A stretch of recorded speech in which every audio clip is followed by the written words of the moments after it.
Okay, welcome everyone to the Committee of the Whole session of the Halton District School Board for Wednesday, December the 8th, 2021. I would like to call this session to order and do a roll call and welcome Trustees Garretts, Chair Shuttleworth, Trustee Grabentz, Trustee Oliver, Trustee Daniele, and Trustee Rocha, and myself to the meeting. That was an interesting roll call. And let you know that Trustees Collard, Amos, and Gray will be joining us shortly. And Trustee Reynolds sends her regrets. And so following the roll call, that will be the last time when I say trustees, since we're in Committee of the Whole, will be a bit less formal, and you can use the hand up function or just raise your hand when we're voting, whatever works best for you. So according to the agenda, under item 1.2, we would consider private session if required, and it isn't for this evening. So we'll move on to item 1.3, which is acknowledgement of traditional lands. And over to you, Andrea. Thank you. Halton, as we know it today, is rich in history and modern traditions of many First Nations and the Métis. From the Anishinaabe to the Attawaddaron, the Haudenosaunee, and the Métis, these lands surrounding the Great Lakes are steeped in Indigenous history.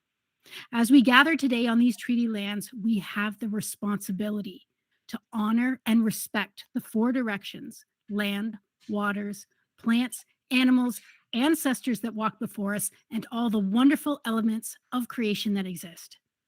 We would like to acknowledge and thank the Mississaugas of the Credit First Nation for sharing their traditional territory with us. Thank you very much. And I'd like to welcome Trustee Amos to the meeting. And so we will move on to item 1.4, which is approval of the agenda. And I have a couple of notes for you. One of them is that item 3.4, school naming report, will be deferred. So we won't be covering that topic this evening. The item known as 3.6.3, governance review, we changed the name of that one last time. So that's now known as the board self-assessment subcommittee. So that's 3.6.3. And with those two changes, would somebody like to make a motion to thank you very much, Donna? Awesome. So that would be the agenda as revised. Is there any discussion on the agenda? Any errors or omissions, additions? Okay, seeing none, all those in favor of the agenda as revised?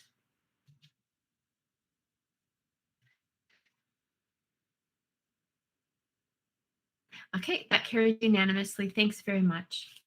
Now we'll go on to the consent agenda, which consists solely of the minutes from the Committee of the Whole meeting November 10th, 2021. And would somebody like to make that a motion to approve those minutes as circulated? Thank you, Margot. Okay, is there any discussion on the minutes?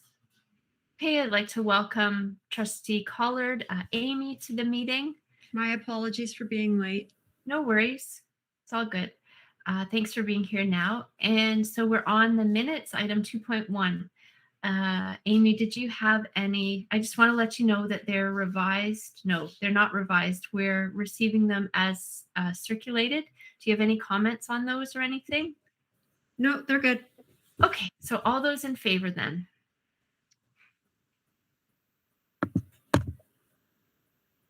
Okay, any opposed? Your hands are still up, so I'm taking those as in favor. Okay, that carries unanimously. Thank you very much. Now we're on to item 3.0, presentations. And we have, to start out with, I'd like to welcome Sari Taha and Roxana Nagoy, and I believe you're both here for the list of 5 administrative procedures that are on the agenda. So I'll turn it over to you, and then I guess we will field questions. Good evening. Thank you, Trustee L. Harrison. As you see from the agenda, there are 5 administrative procedures. I'll speak to the first 4, and Superintendent Nagoy will speak to the travel and expense reimbursement AP. I would characterize the revisions before you are as minor or housekeeping in nature. And this applies to all of the APs before you.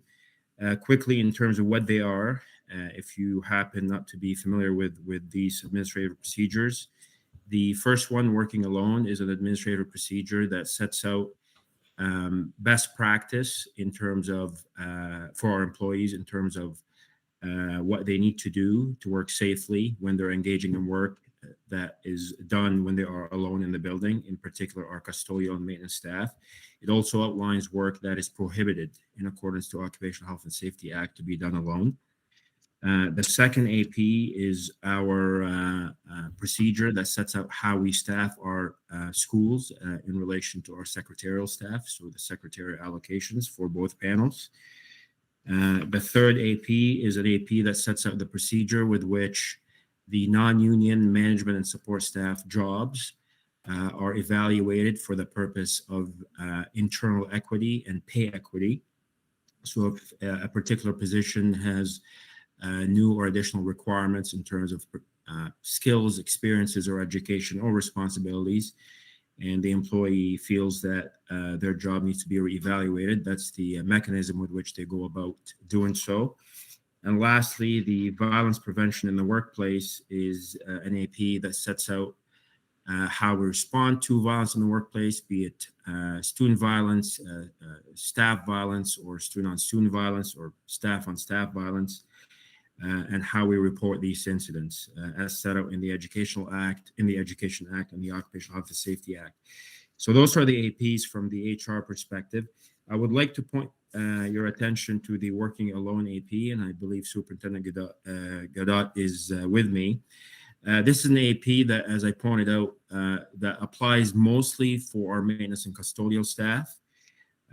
We continue to annually remind our staff of best practice when working alone to ensure that they are safe, especially when they are engaged in work after hours, in particular cleaning or any work that involves maintenance of buildings. So that's the context. And as I said, most of the revisions, or if not all of the revisions, are minor in nature. And the working alone AP, in terms of substantive changes, we emphasize that the cleaning of portables when done after hours needs to be done in accordance with the procedure that is set out in this document. And happy to take any questions from trustees, myself, or Superintendent Gaudet. Thank you. Thank you very much. And we do have a question or two. Heather, I'm not sure if your hand is up for this or, okay, excellent. Andrea, go ahead. You are not heard yet. Oh, it's funny. I clicked it, but I guess I didn't click it truly. The elementary and secondary secretarial clerical staffing admin procedure. I just have a question. At the very bottom in the last paragraph, it says all elementary schools will operate 2 full weeks before the official opening, but there isn't a statement like that for secondary schools. And I was wondering if it does follow the same procedure in that way. Secondary, thank you, Trustee Grabens. Secondary schools are schools that are staffed with a 12-month position called the business manager position that really oversees the office operations, financial and otherwise, for schools.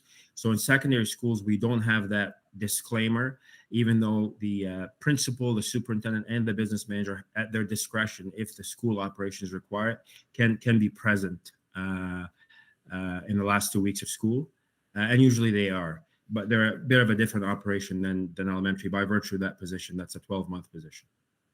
Okay, thank you very much. Thank you. Alrighty.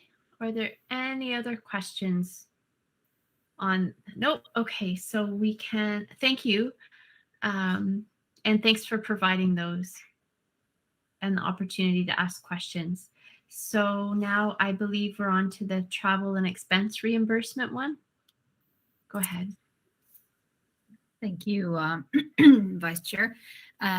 We have made changes to the mileage section of this procedure, and it's mainly to include the adoption of an online claim system for mileage starting in January, which has been a great collaboration. It's in-house, developed in-house by our IT team in collaboration with business services and HR payroll staff. So the team has been very enthusiastic and is very excited about this change. It's going to make everyone's claim submission a lot easier. It's also trackable and easier to edit.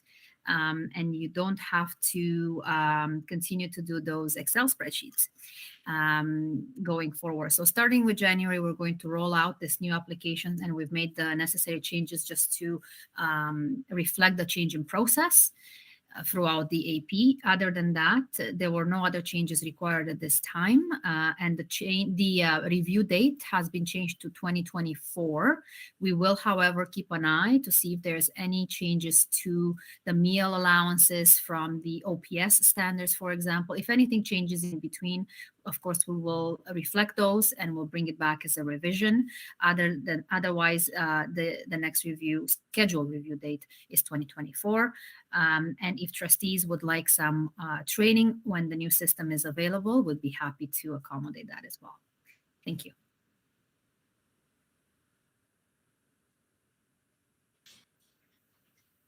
Thank you. Are there any questions?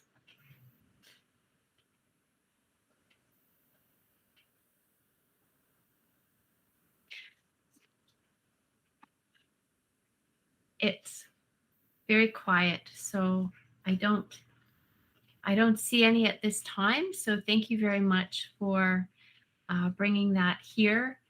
And those will then appear on a subsequent agenda at the board meeting under the consent agenda. So people have therefore now had more of a fulsome opportunity to talk about any questions or comments with the notion that then when they come to the board, it will be, not to say something couldn't come up, but likely the process will be a bit more streamlined and efficient. So it's great. I think it's our second time through that way, and that was a request. And so thank you very much for accommodating.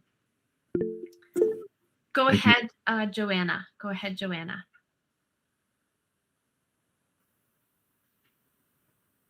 Except just make it so we can hear you. Yeah, thank you. Sorry, I missed the bit about the change in forms. Will the same be true for the trustees? And will there be something that will be shared with us sometime? And okay, just wanted to hear about that again, please. Yes, of course. It's going to be a brand new system. So you're going to have access to a system as opposed to an Excel spreadsheet for mileage.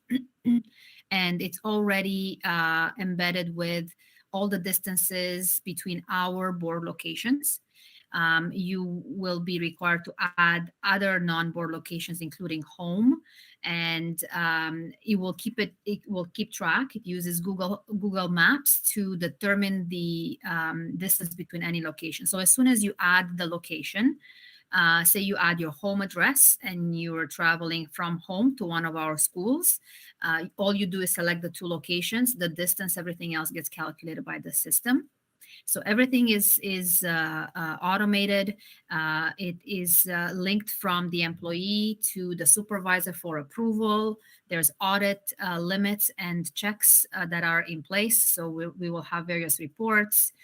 So overall, it's a great automation, and it's going to be very easy and user-friendly to use, but very different, which is why perhaps we'll set up a quick training session for trustees at some point in January once it's ready. We're still doing user testing, so it's almost there. We have also a great working group with various key positions in the system that would use the system in various capacities and providing us feedback from their perspective and how they use the system. So we're almost there. And once it's complete, we'd be happy to set up a quick training session for trustees. Okay, and just follow up, please. And will the same be true for conferences and telecommunications? No, this is mileage only for now. Thank you. And I'd like to welcome Trustee Gray, Jean, to the meeting. And Roxanne, I have a question of clarification. It's under the travel and mileage expenses piece. It's the first two bullet points. Travel between home and any Halton region location is not eligible for reimbursement, and travel from home to the first location shall be considered as part of the required normal duties. So as you know, trustees are required to be working from home, not only now, but in the past. So how does that work? Point of order, we have our own policy. Okay. So we're not beholden to this one. With respect to the mileage piece. Right. If I just may add, the system will apply to trustees. The staff are required to report to a work location, and that is to say that, for example, the travel between home and their location of work, assigned location of work, does not, and the last one is not eligible for reimbursement. Exceptions might be in the weekend if there is an emergency. So that is an extra day that's not usually assigned. So there isn't an assigned allocation for that employee. And in that case, we would have an exception that gets approved by the superintendent. For trustees, as Trustee Caller mentioned, that does not apply because your assigned work is at home. So any travel as part of your role would be part of that under that governance procedure. However, the system is going to be used in the same manner and will flow through to the board chair or the board chairs to myself for approval. Okay, thank you. And thanks, Amy. I really wanted to just confirm that and how it worked kind of with the new system that's being rolled out. So that's excellent. And I don't see any other questions at this time. So thanks very much. Thanks for coming out. Feel free to stay or enjoy the evening. You could stay and enjoy the evening, or enjoy the evening not staying, whichever one you prefer. But thanks very much. Okay, so now item 3.2 is Indigenous Rights, Human Rights, and Equity Update. And this is Superintendent Rob Etoff. Rob, welcome. And I just want to let trustees know before you start here that part of the genesis of this item was to learn or understand about how we can go kind of to the next level of learning with respect to the traditional land acknowledgement. And so Rob's going to talk to us a bit about that. And we thought that since he was here anyway, or since he's here, that the Human Rights and Equity, the new committee, he could just talk briefly about that with, of course, Heather and Kelly chipping in as you wish. So over to you, Rob.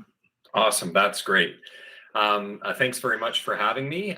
Maybe what I'll do is start with the request with respect to deepening our knowledge of our locally developed land acknowledgement.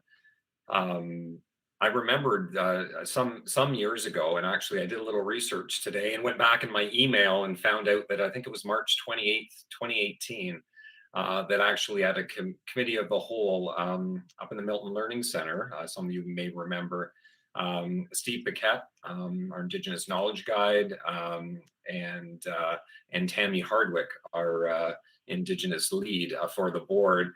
I created some really rich learning for the trustees at that particular committee of the whole. And at that point, it was really we were kind of launching in a more meaningful way just incorporation of the land acknowledgement into our meeting spaces, ceremonies, and so forth. Of course, today we're luckily in a very different place. We've been adopting this practice for a number of years now. Our schools and many of our workplaces have really taken it to the next level. But we know that honoring the land is a way that people can and should share their awareness of Indigenous presence and land rights in everyday life. This is often done, as we said, at the beginning of ceremonies and meetings, at the beginning of the school day in some of our schools, or public events and so on. Ultimately, it's meant to be one way that we recognize the history of colonialism and a change and a need for change in settler colonial societies. However, we know that these acknowledgements can also easily become a token gesture rather than a meaningful practice. And so in recognition of ensuring opportunities for appropriate reflection, we're going to be pulling together and are in the process of pulling together resources to support the broader system. And we're looking to share these out in the new year. So in order to support this deepening of our board practice, we like to offer some training for trustees and for our senior staff in the new year. The proposal is for approximately a 90-minute session, with the learning being led by Tammy Hardwick, our Indigenous lead, in partnership with Nancy Rowe, an educational consultant with the Credit First Nation, the treaty holder for the area. So that's the proposal that I'm kind of bringing forward, and maybe I'll stop there and turn it back over to you, Tracy, and the group if there are any questions or if there's support for moving forward with this initiative. Okay, absolutely. So there's the question. What are your thoughts? Go ahead, Margot. Thanks. I think that's a really great idea. I know for me, even in my other life, when looking at the land acknowledgement, is trying to get that deeper understanding and trying to find the ways to do that. So I think that would be just an amazing idea. So thank you, Rob, for bringing it to us. Thank you. Go ahead, Heather. My simple answer is yes, please, Rob. I can tell you that Margot and Tanya and I were supposed to go out to Banff 2 summers ago for some extensive Indigenous learning, and that didn't happen because of COVID. So yes, please, would love that.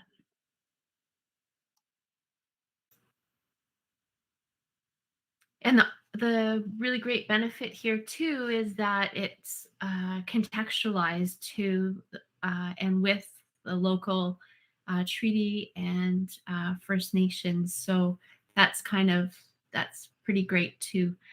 Is there anybody who has a different opinion or something for Rob and the team to consider as they develop this?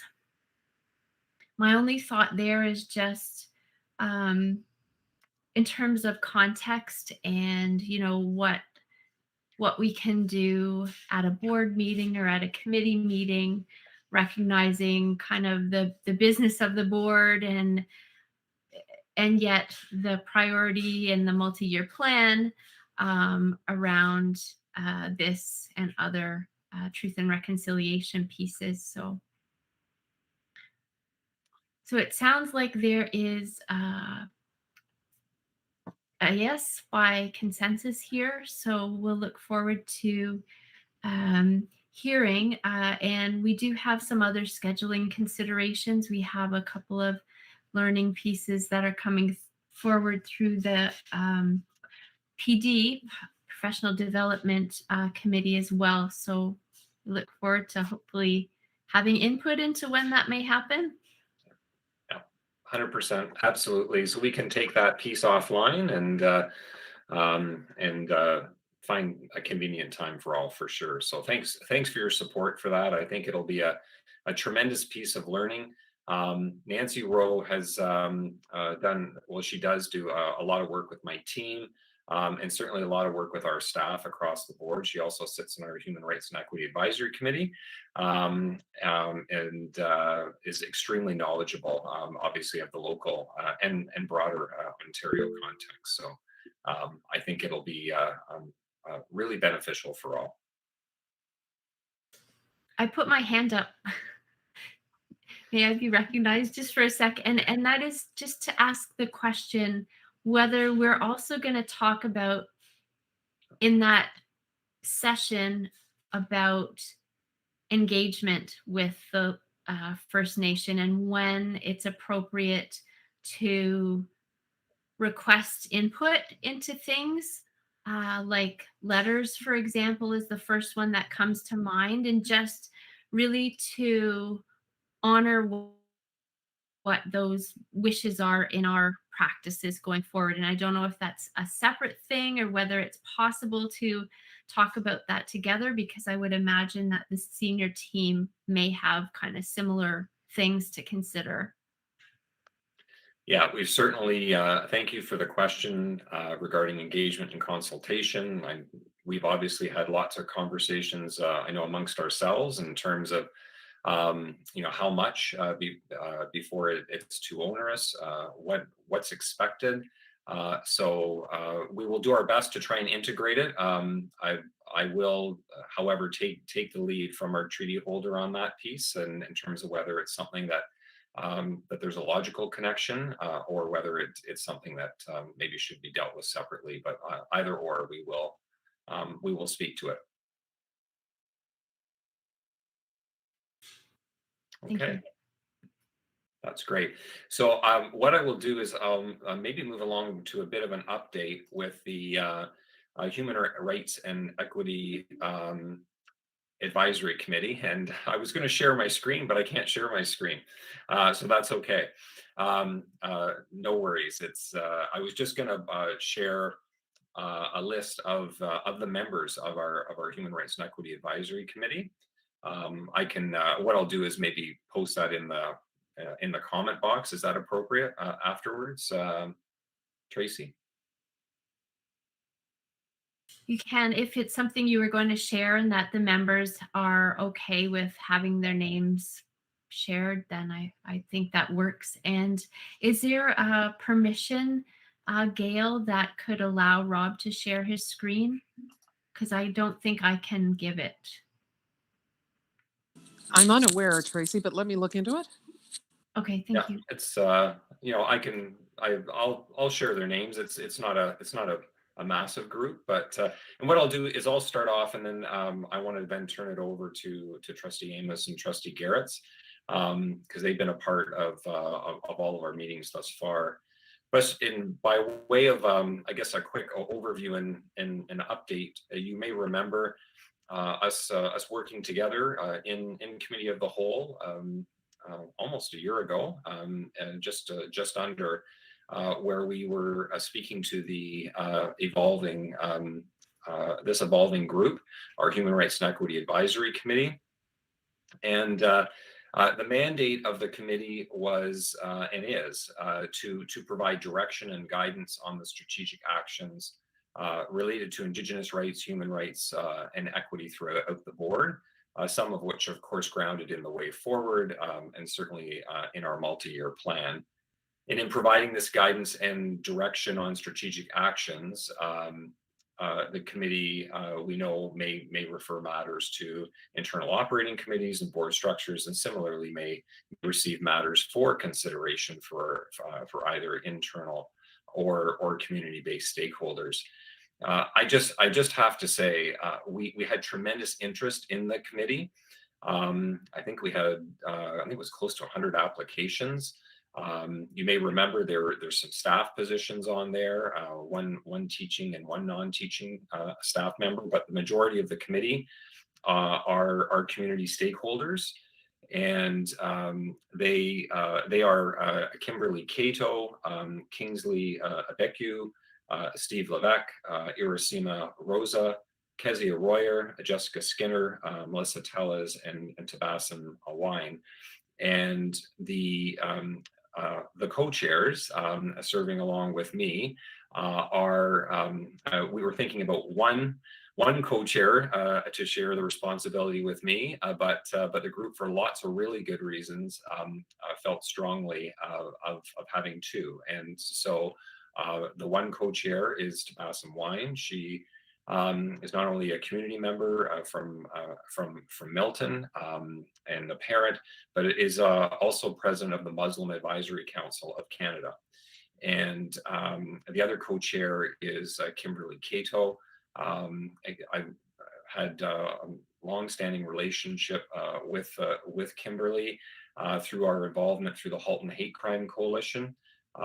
She's also has her own business in the Halton area, True Roots Counseling. So these are individuals, not only these individuals, but the other community members on the committee are individuals who we've had lots of different interactions with. It's a very committed group. They are very engaged. They've met twice last year and twice so far this year. According to the terms of reference, the group meets 5 times a year.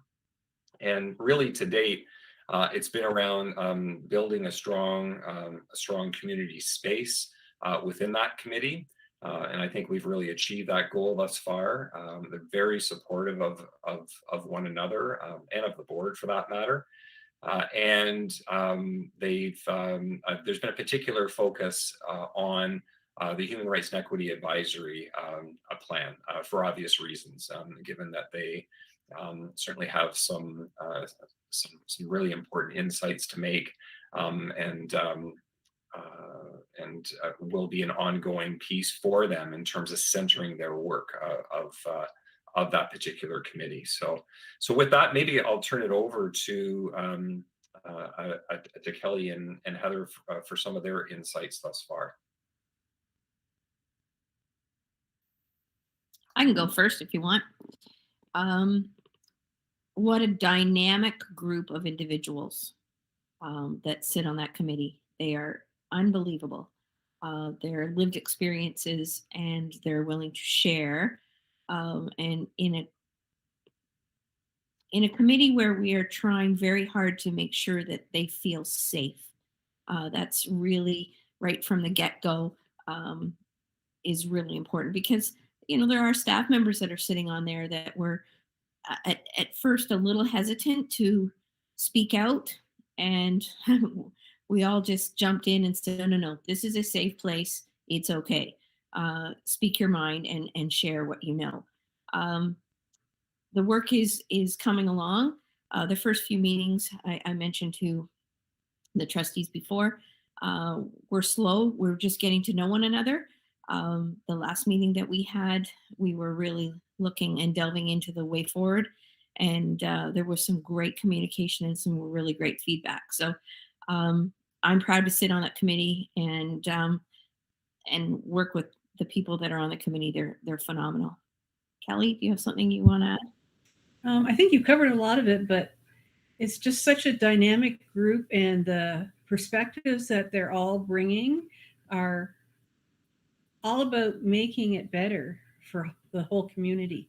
And there's a lot of wisdom at that table, and everybody listens to each other. It has become a safe place to speak and to listen. And as trustees, we are primarily listening. When we're asked, we contribute, but primarily we're listening. That's our role. And we're learning too from them. As Heather said, they're just really getting going now. The last 4 meetings have really been about the learning and trying to figure out what their role is and what they can contribute. And last meeting, looking at the way forward, was sort of their first chance of really trying to dig in and to contribute. So I really look forward to seeing what this committee is going to do to help us on the way forward. Thanks so much. I as a member of the Halton District School Board now for a long time, and 25 years or so, the strength of this board has always been relationship. And relationship doesn't mean we're always slapping each other on the back and telling what a great job we're doing, but also being able to have respectful conversations about things that may need to be changed or improved upon. And just as the trustees have said, this group is very much coming from that space. And Director Ennis, two of the individuals on this committee were in the Student Voices private session that we had with the community. So again, it's these relationships that we develop in different spaces, whether it's Halton Hate Crime Coalition, whether it's this Human Rights and Equity Advisory Committee, all the reaching out that we've done over the last number of years, I really feel is going to be incredibly productive and very beneficial in terms of moving the work forward in the coming years in a really positive way. So thank you for the opportunity to provide you an update on this amazing group of individuals. Thank you. And I don't see any hands up at this point in time. So it's great to have that update and know that things are, the group is coming together. And it's Jean's saying, I think, the go slow to go fast, or keep going slow to make those meaningful impacts. And it'll be great to keep hearing about that, and also to learn about when our training will be. So thanks, Rob, for joining us tonight. Have a great night. Thanks, everybody. Good night. Good night.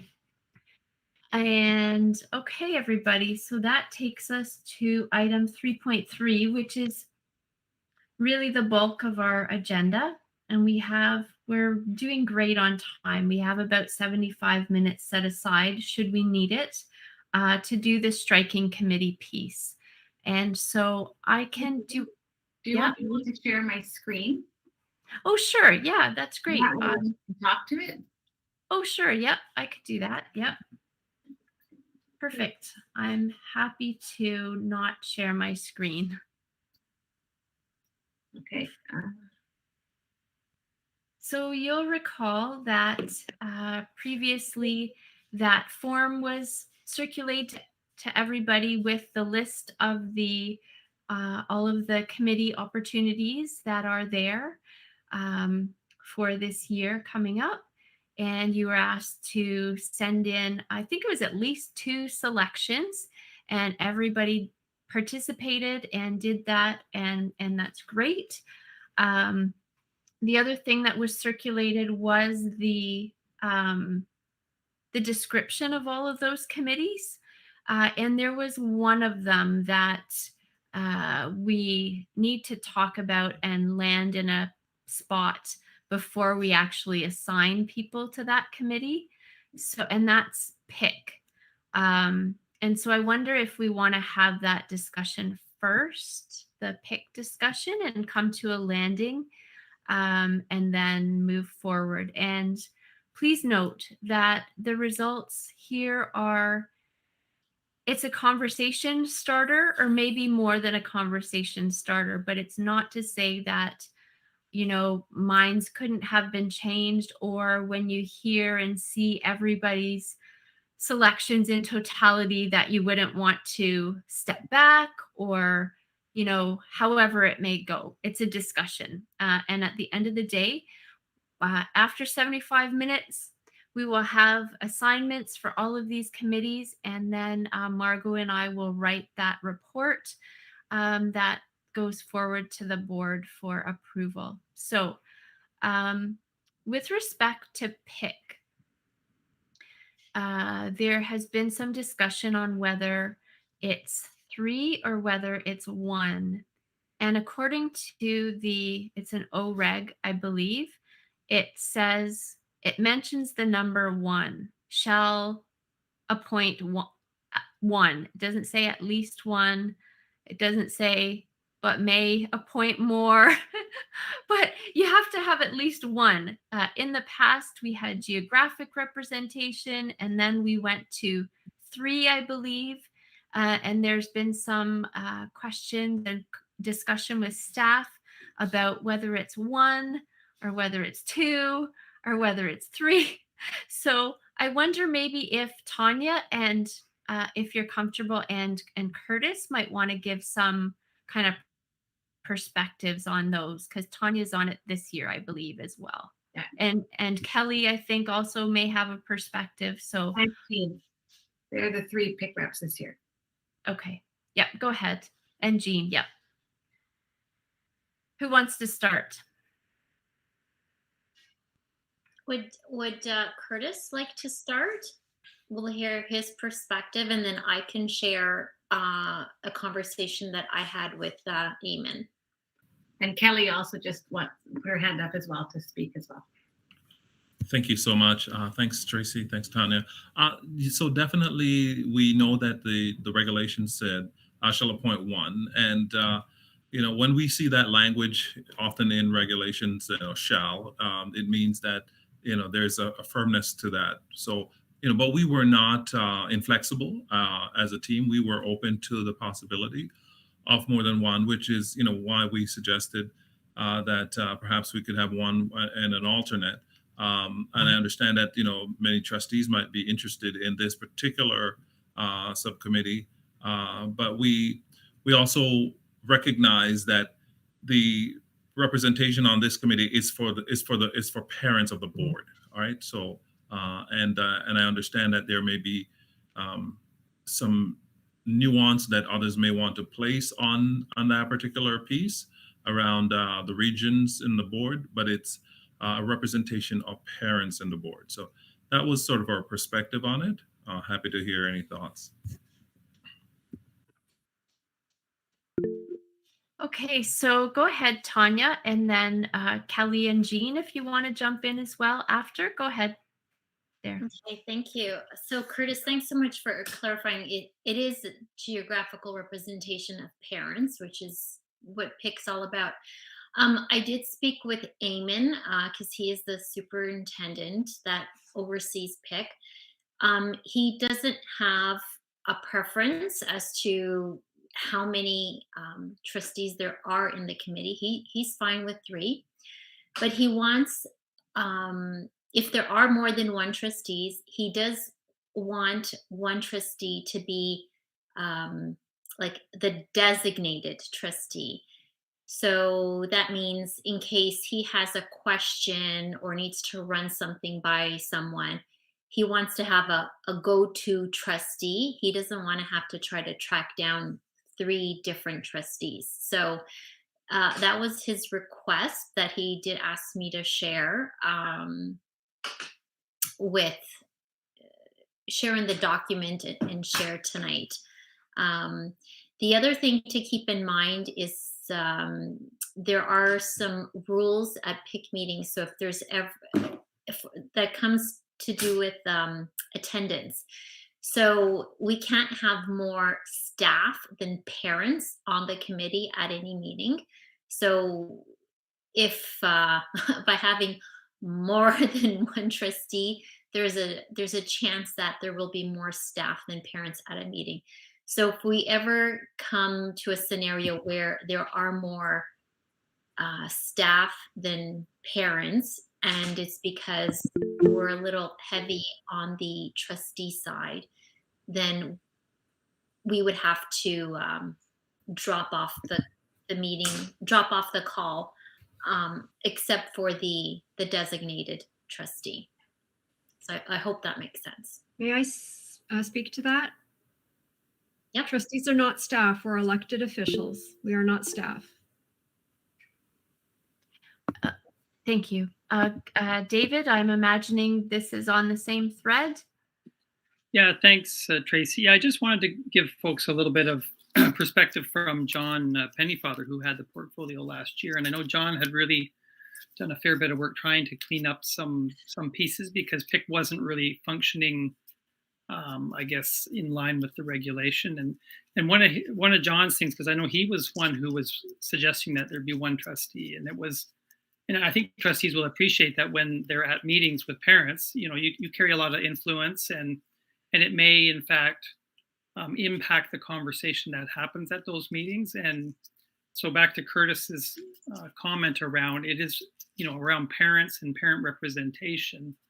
And I think that was where John was going with this is really a voice for parents. And that voice doesn't always come out as authentically if there are, either superintendents or trustees or other folks around the table as well. So that was John's thinking when he moved to suggesting one trustee. Okay, I want to make space for it's Kelly and Jean. Do you want to say anything as current reps on PIC? Thank you. So we've had this discussion before, and while I understand the perspective of having multiple trustees on, part of it is because it was felt that in a discussion a year or so ago with PIC members around the table, they actually like having the representation of multiple trustees because it gives them that connection to the trustees.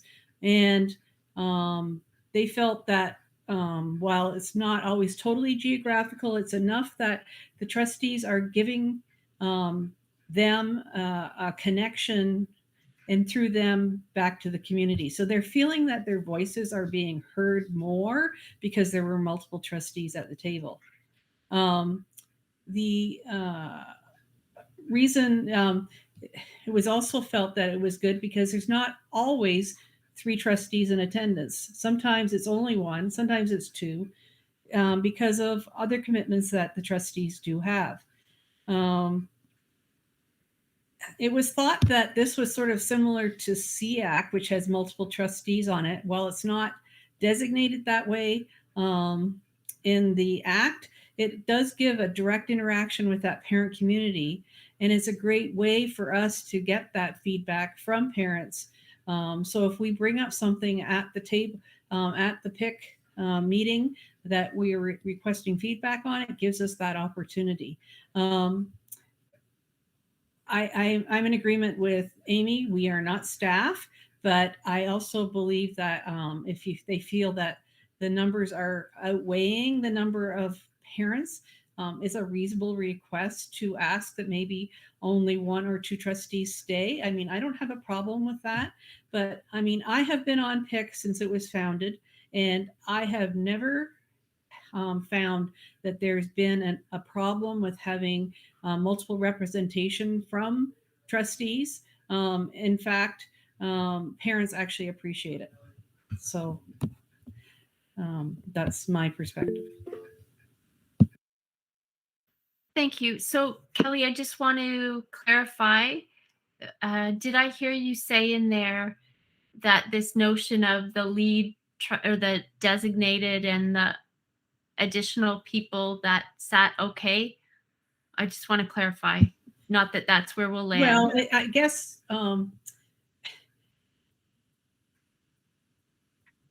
I mean, to me, representation is equal. We can designate one person if we need to have that person being the person so that the superintendent doesn't have to make multiple calls. I don't have a problem with that, as long as that person is committed to making sure that all trustees that are on the committee are kept in the loop. Okay, great. Thanks for that clarification. And then Jean and Curtis.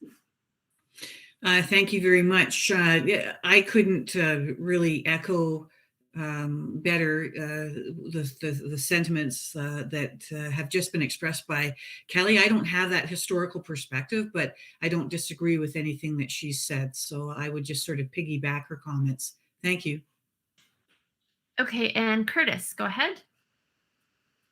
Thanks, Tracy. I was just wondering, if trustees have the opportunity to have the ward council meetings where they would connect with their constituency and have that direct relational, communication and relationship building and information flow and communication flow with community in that forum rather than using PIC for that connection. Just wondering about that. Yes, we do. A lot of us have our family schools or whatever they're called, super councils. But this is just another forum. You can never have too much communication. So I'm not using it in the same way. I don't think the trustees on PIC are using it the same way as they would with their family of schools or super councils. It's just another avenue of communication. Thanks. And Donna, you had kindly raised your hand. Go ahead. Thank you. I was simply going to comment that not all of us manage to have family schools. For instance, there has not been one in Milton over this past term because every year we've had boundary reviews. And so that has pulled parents, and we've been very conscious of the time that we're taking from our community. But as someone who has sat on PIC in the past and has super councils, they're very different agendas in that PIC is largely led by staff and super council is largely left by the community. I've got no dog in this race. I haven't put my name forward for PIC, so I'm pretty comfortable whichever way it goes, but I just wanted to give that perspective. All righty. Go ahead, Margot. Thank you. Okay, so I'm just checking or wondering. So with the three, so as it stands right now, we have 3 trustees on PIC. Originally, that was 3 to stand for the different regions, but that's kind of fallen a little bit to the wayside, just having 3 trustees. So my question is when you are at PIC, what is your role? I'm asking Kelly or Tanya or So our role is to listen to what the parents are saying, to communicate what is going on from the board, and sometimes ask for feedback on that or clarification. So primarily it's to hear what the parents have to say, but also to make sure they're aware of what's going on through our role and in what we're doing at the board.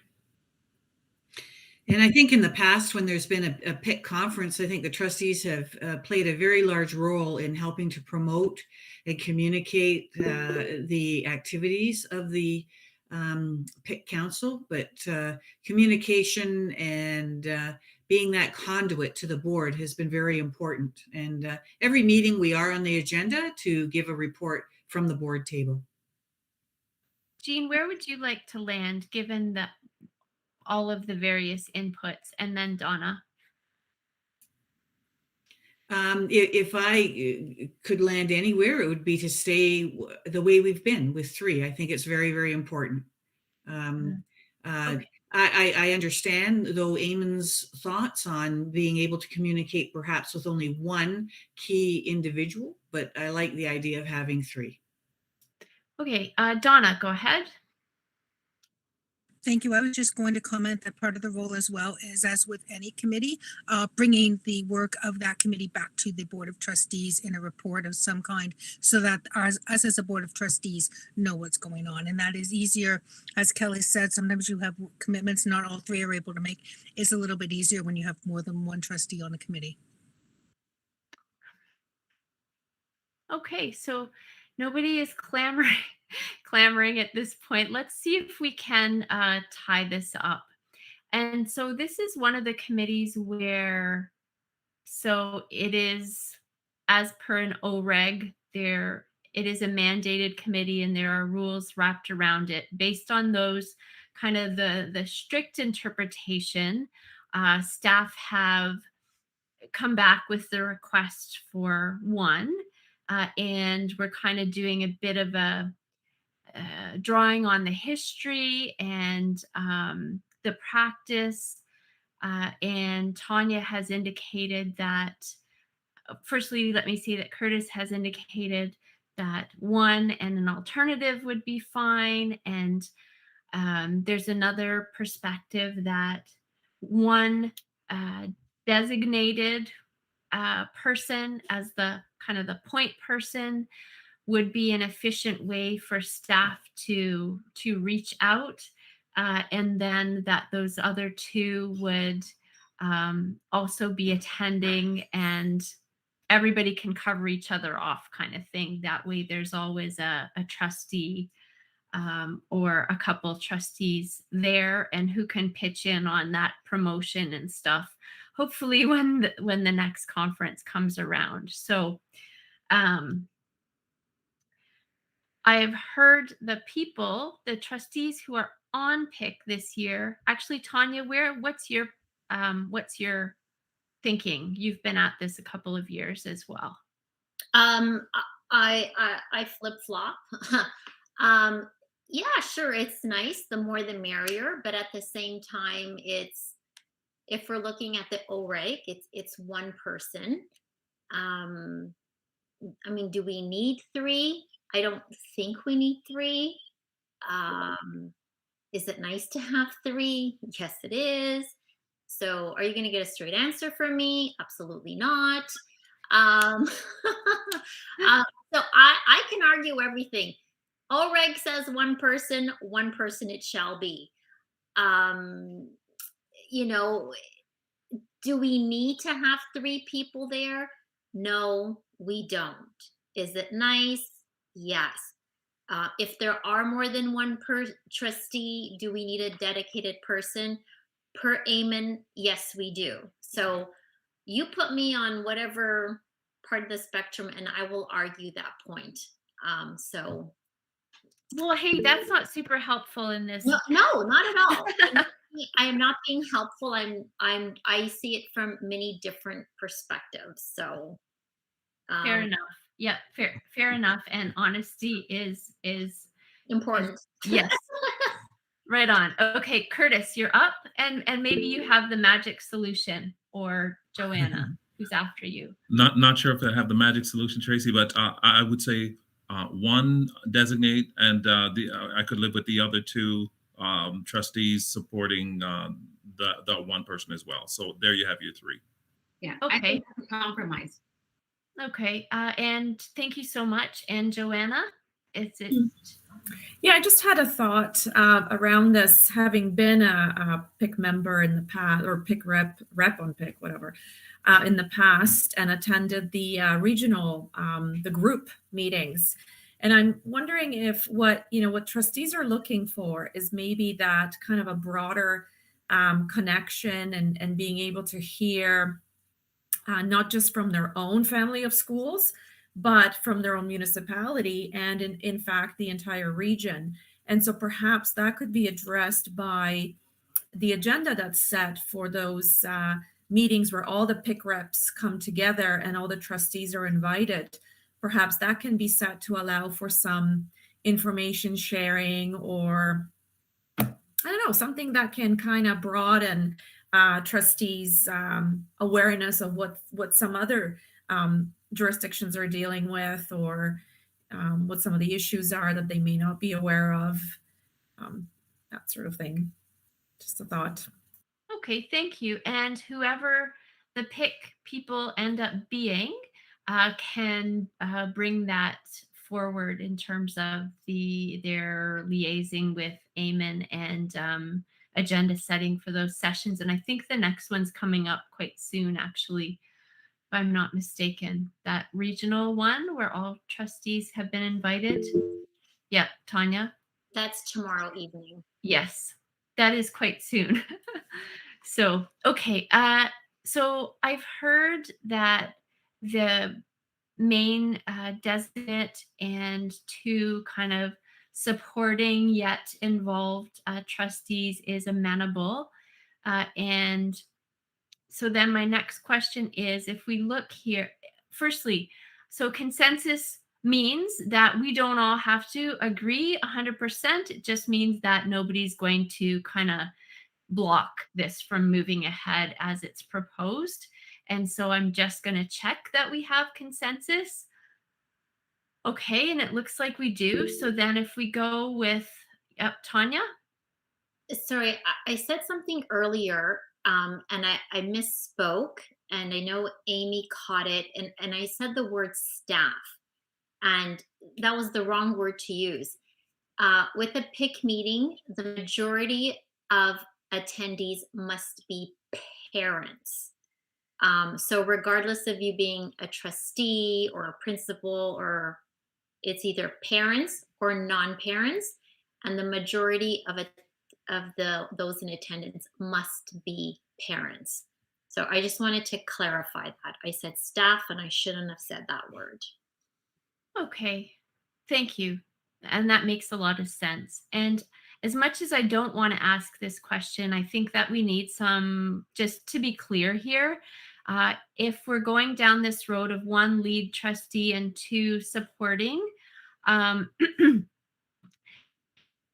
do we need to designate who the lead is tonight? Or like we did for SEAC, can we take that conversation offline for those three people to sort it out? Margot? Sorry, can I just, what the lead would be, the lead would be the lead. They wouldn't alternate between each other. Is that correct? So that's just a question I'm wondering, because with SEAC, we alternate either each year or every second year.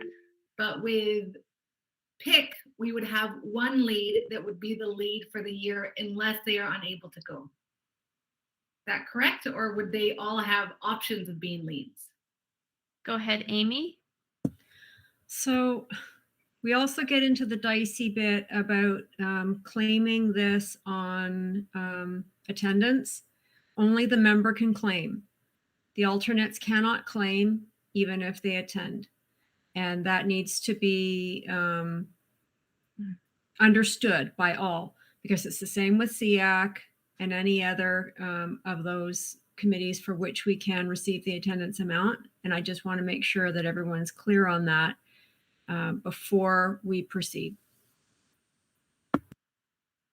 Okay, thank you. And we did run into that recently at SEAC, where I was going to be late and somebody then took that lead role, and it's the virtual world. I just came late, but that person is the only one who can claim that attendance piece then. Okay, so great So conversation. Yep. Can I get clarification? I didn't see the roles this way. I only saw the lead as the person who was going to be contacted if needed to by the superintendent. The other two were still members of PIC representing trustees. But that's counter to the Ed Act. The Ed Act says one member, so it shall be one member and two alternates. It has to be, or else we're in contravention of the Ed Act. It's the same as that we do with SEAC, where we have two members and two alternates. It's a regulation, but same difference. It's a rule.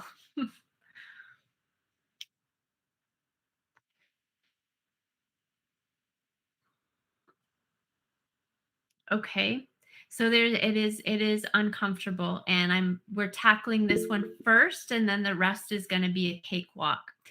So the only question now, it seems, can whoever the three end up being decide, like we did with SEAC, who's going to take on that role, that lead trustee? Or do we need to determine that here tonight? I think we could do it offline. Okay, Joanna, go ahead. Just to clarify further, so the lead trustee on PIC would be attending all the meetings and would be the contact person. Are the alternates allowed to attend the meeting? Okay. Thanks. Yes. Same as with SEAC. Okay, well, albeit uncomfortable, probably, or not perfect for anybody, but working hopefully for everybody. It sounds like we have a way forward here. And since we're at it, we might as well look in the column, and we have is it it's Tanya? Is it the same people again? Jean and Kelly. So was there anybody else that was thinking that they were going to put their names forward tonight? You can just raise your hand. And I don't see anybody. So if the three of you would be happy to assume those responsibilities again, that would be great. And then between the three of you, you can figure out who will be the lead. And since this is the first time going down this path, I wonder if you would kind of circle back with some criteria that you use to figure that out. If that's how if you arm wrestled, great. But if you did something like, I don't know, you've been at this the longest or whatever the criteria may be. Go ahead, Jean. Yeah, I just wonder, for the sake of your chart here tonight, Tracy, could you use the term two alternates instead of supporting? I think that makes it consistent with other categories. Thank you. Yes. Yeah, and change lead to member, one member and two alternates. Thank you. Margot's displaying the screen and typing at the same time.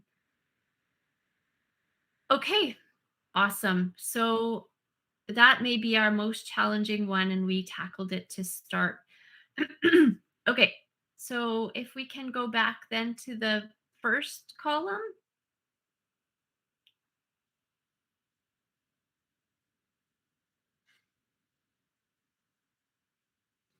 Okay, so we have the OPSPA director and alternate positions. So we have Joanna, firstly, Jean and Joanna.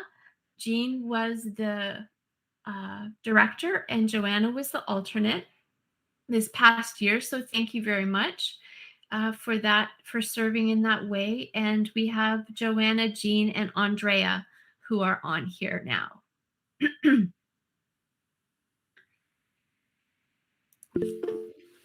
Go ahead, Jean. Yeah, in consideration of other interests that I have and what the striking committee looks like, I wish tonight to withdraw my name. And I just wanted to wrote a few things here. As many of you know, I've been thrilled to represent the HDSB on the OPSPA Board of Directors, having served for the past almost 2 years, never in a face-to-face meeting, I might add, but I have learned that the position demands a great deal of commitment of the person who sits on the board of directors. An HDSB deserves very strong representation, somebody who's current, someone who is aware of the regional and provincial issues, and someone who can advocate on behalf of the best interest and needs of the public system in Ontario. Because all of our board of trustees in Halton have not had, a few have had a chance to sit on the board of directors, but not everyone. I want to say that anyone who does has to be committed and able to attend the meetings, has to be dedicated to cycling back to the trustees of the HDSB. It must be a credible voice who will serve us well. The person must be informed and able to assist other members of the OPSPA board of directors when called upon by the provincial government for input and advice on legislation and the impact of government policy. So I have enjoyed the last year and a half in light of seeing the interest of Andrea and Joanna. I would respectfully withdraw my name and make that two people now interested in that role, unless others jump aboard tonight. Thank you.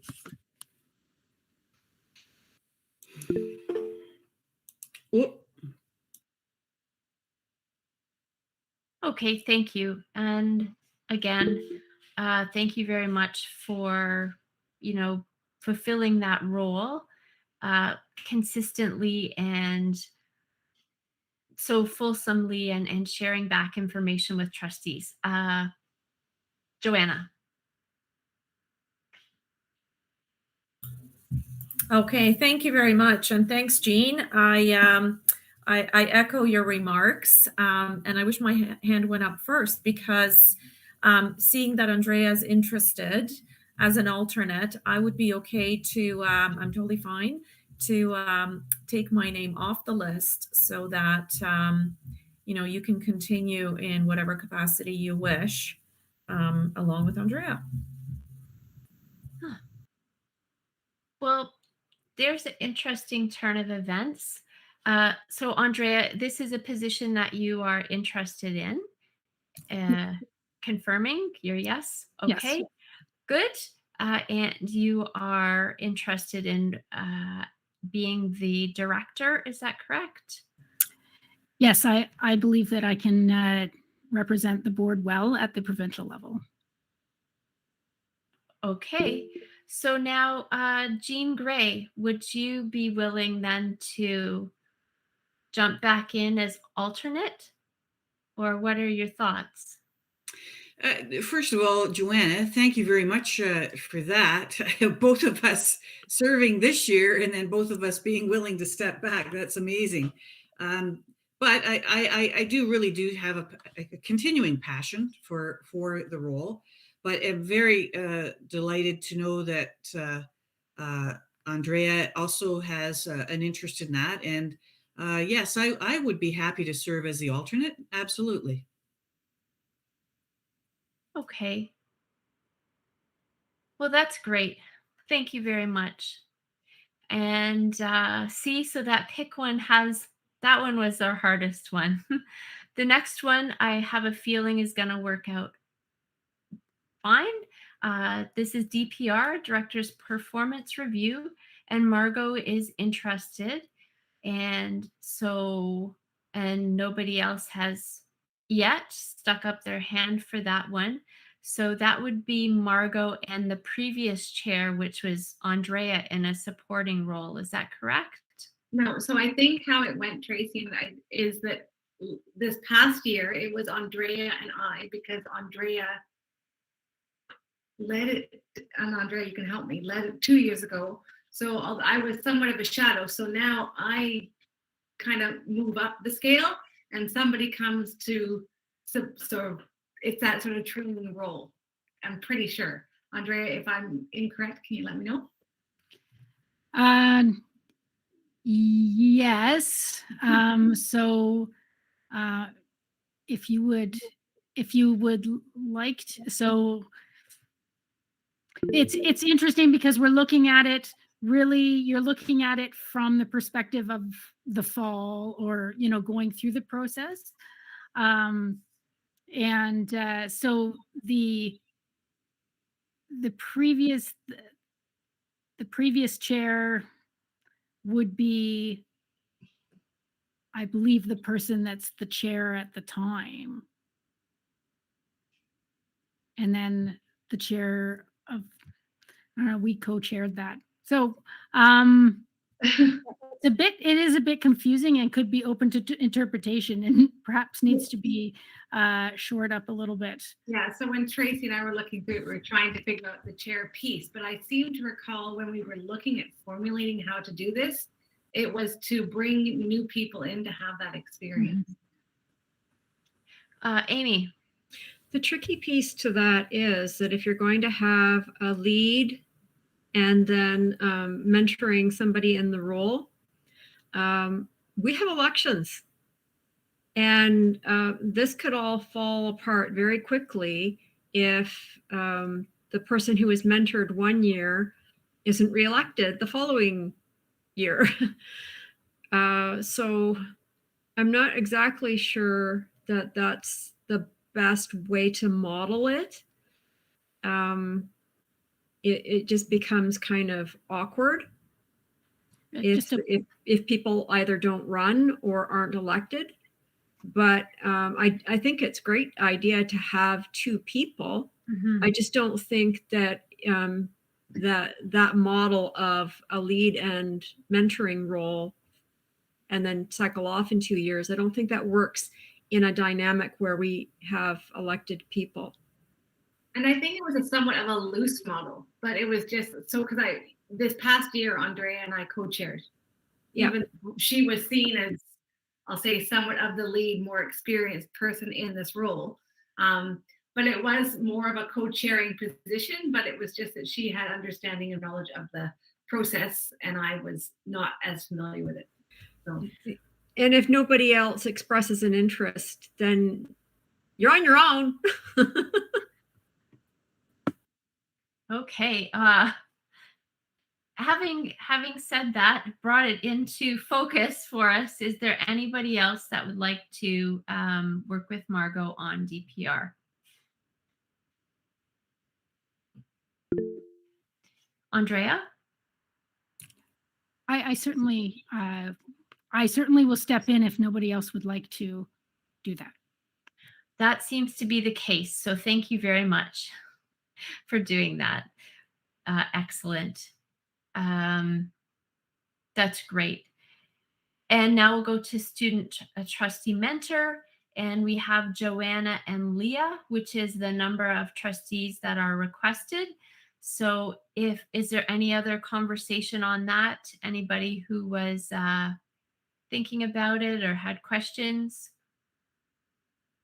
Okay, well, thank you and congratulations except for Jean has her hand up. Go ahead.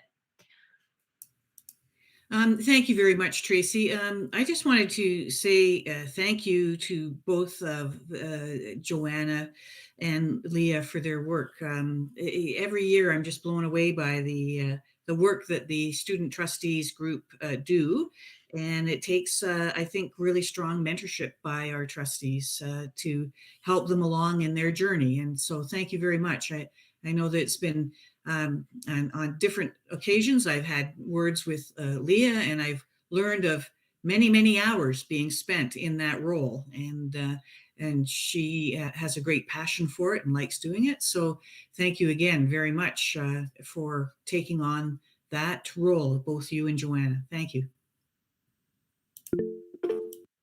Okay.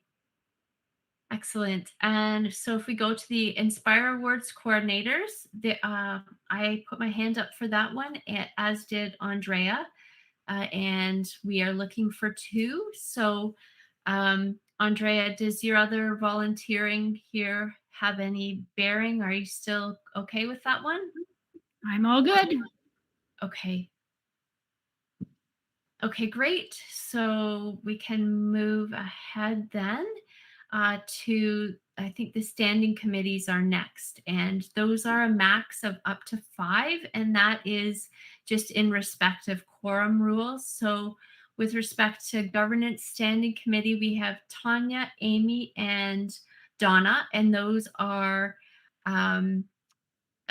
people are looking at the bylaws, the policies, procedures, that sort of thing. Is there anybody else that would like to join? Yes, or unjoin? Donna, go ahead. If anybody else did want to join, I just put my name there, and I'm happy to step off if they need to, or happy to stay. I'm good either way. Okay, and there's space actually if anybody else wanted to. Okay, so we'll leave it at that. We have Tanya, Amy, and Donna on that one. Oh, great. And then the trustee PD, professional development standing committee, we have on that one Amy, Donna, and that is Margot, I believe. Yes. Go ahead, Jean. Thank you very much. I'm sorry that I neglected to put my name as interested in that committee. No problem. Just I was wondering where you were, Jean.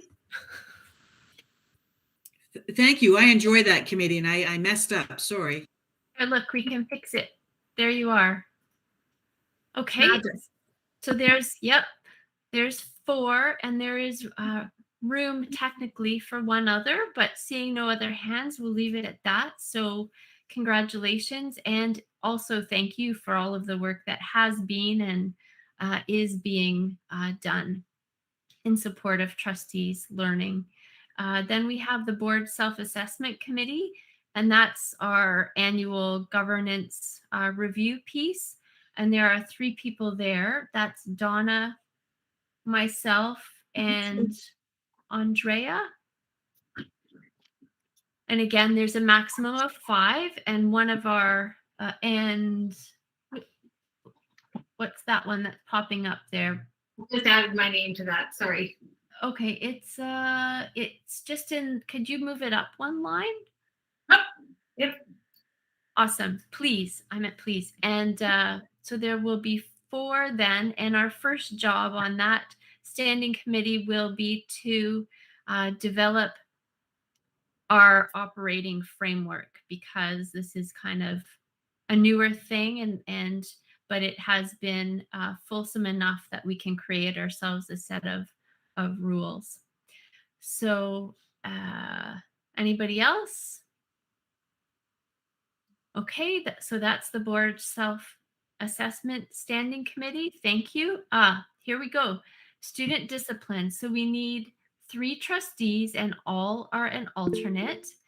And I would just like to say that I think the trustees who were on it this year, I don't think the formal switchover happened with staff from the 2 years ago. So the ones on it this year weren't necessarily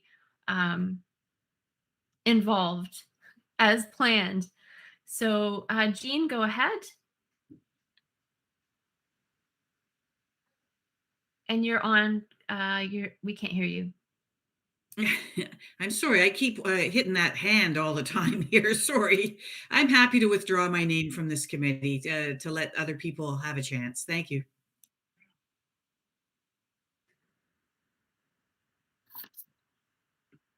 Thank you.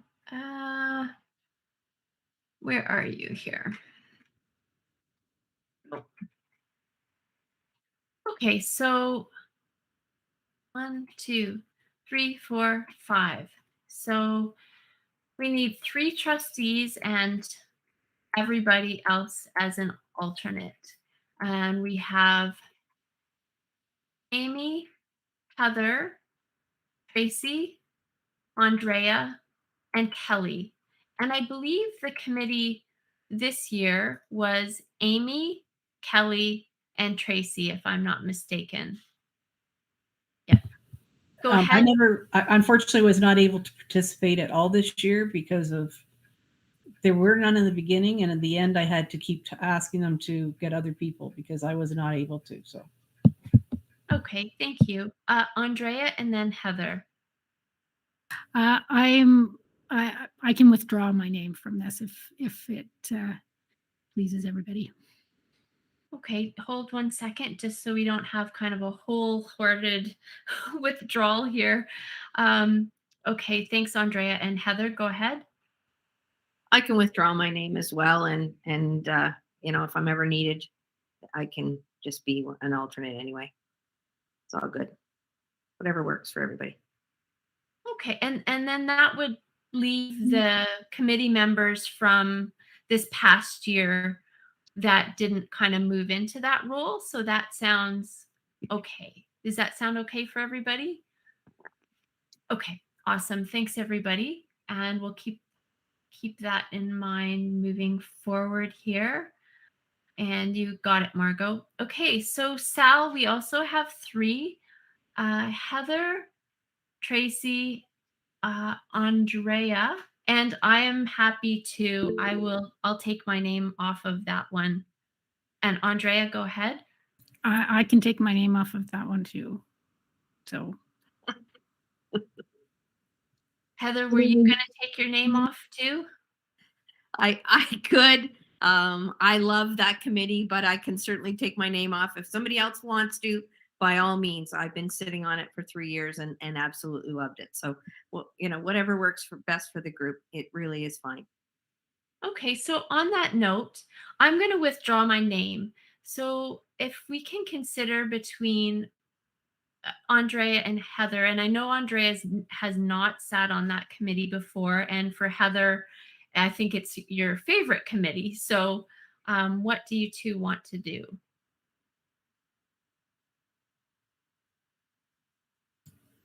So the way it's worked this last year, right now it says one trustee plus alternate. But the way it has been for this last year is it's been 2 trustees. It's been Margot and myself. And again, sorry, quickly to add on to what Heather is saying, the difficulty with the alternate piece is, so you don't know until the day of what's being covered. And it's often very last minute that you are having to recuse yourself if you have a familiarity with the student that's involved. Yes. So I know I have loved being on this committee. It to me is one of the most fulfilling committees that's out there. I pulled away just to give somebody else a chance to do it, but I do think, as Heather said, I think having those, not like SEAC again, that you have the trustee and the alternate, but they're both able to attend, I think might be the way forward. I don't know. I just think that piece of having that alternate is difficult if they're not there, as you don't know what you don't know, and we don't know until right before the meeting who's on the list. Okay, well, does that work for Heather and Andrea? Works for me. Andrea? So I just want to clarify what happened there. So is it 2 trustees again, or is it 1 an alternate? Or I think it should be 2 trustees because, quite frankly, and it's happened a couple of times with Margot. It hasn't happened with me yet, but even as late as today, we had Sal, and Margot had to recuse herself from 2 cases because she knew the people, and I think and it's the right thing to do. And then I just texted her and to tell her to come back, but it's the right thing to do. So I think, in some ways, I think it's important to have the 2 trustees, because then at least one is sitting listening to the case when the other can't. okay, that sounds fine with me.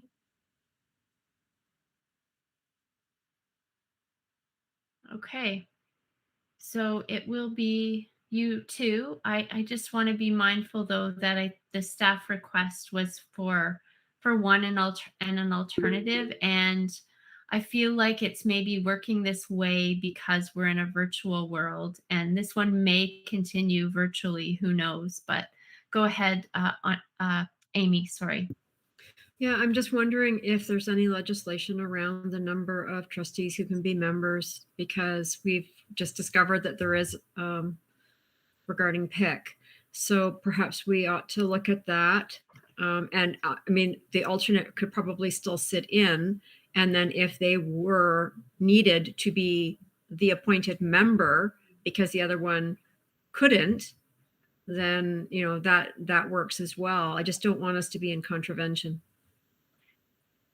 There is an OREG. It's 37410. I'm just going to scroll through, but David, thank you. Go ahead. Yeah, it is at least 1 member of the board, Tracy. Okay. So I think we're okay, 1 or 2. Okay. Excellent.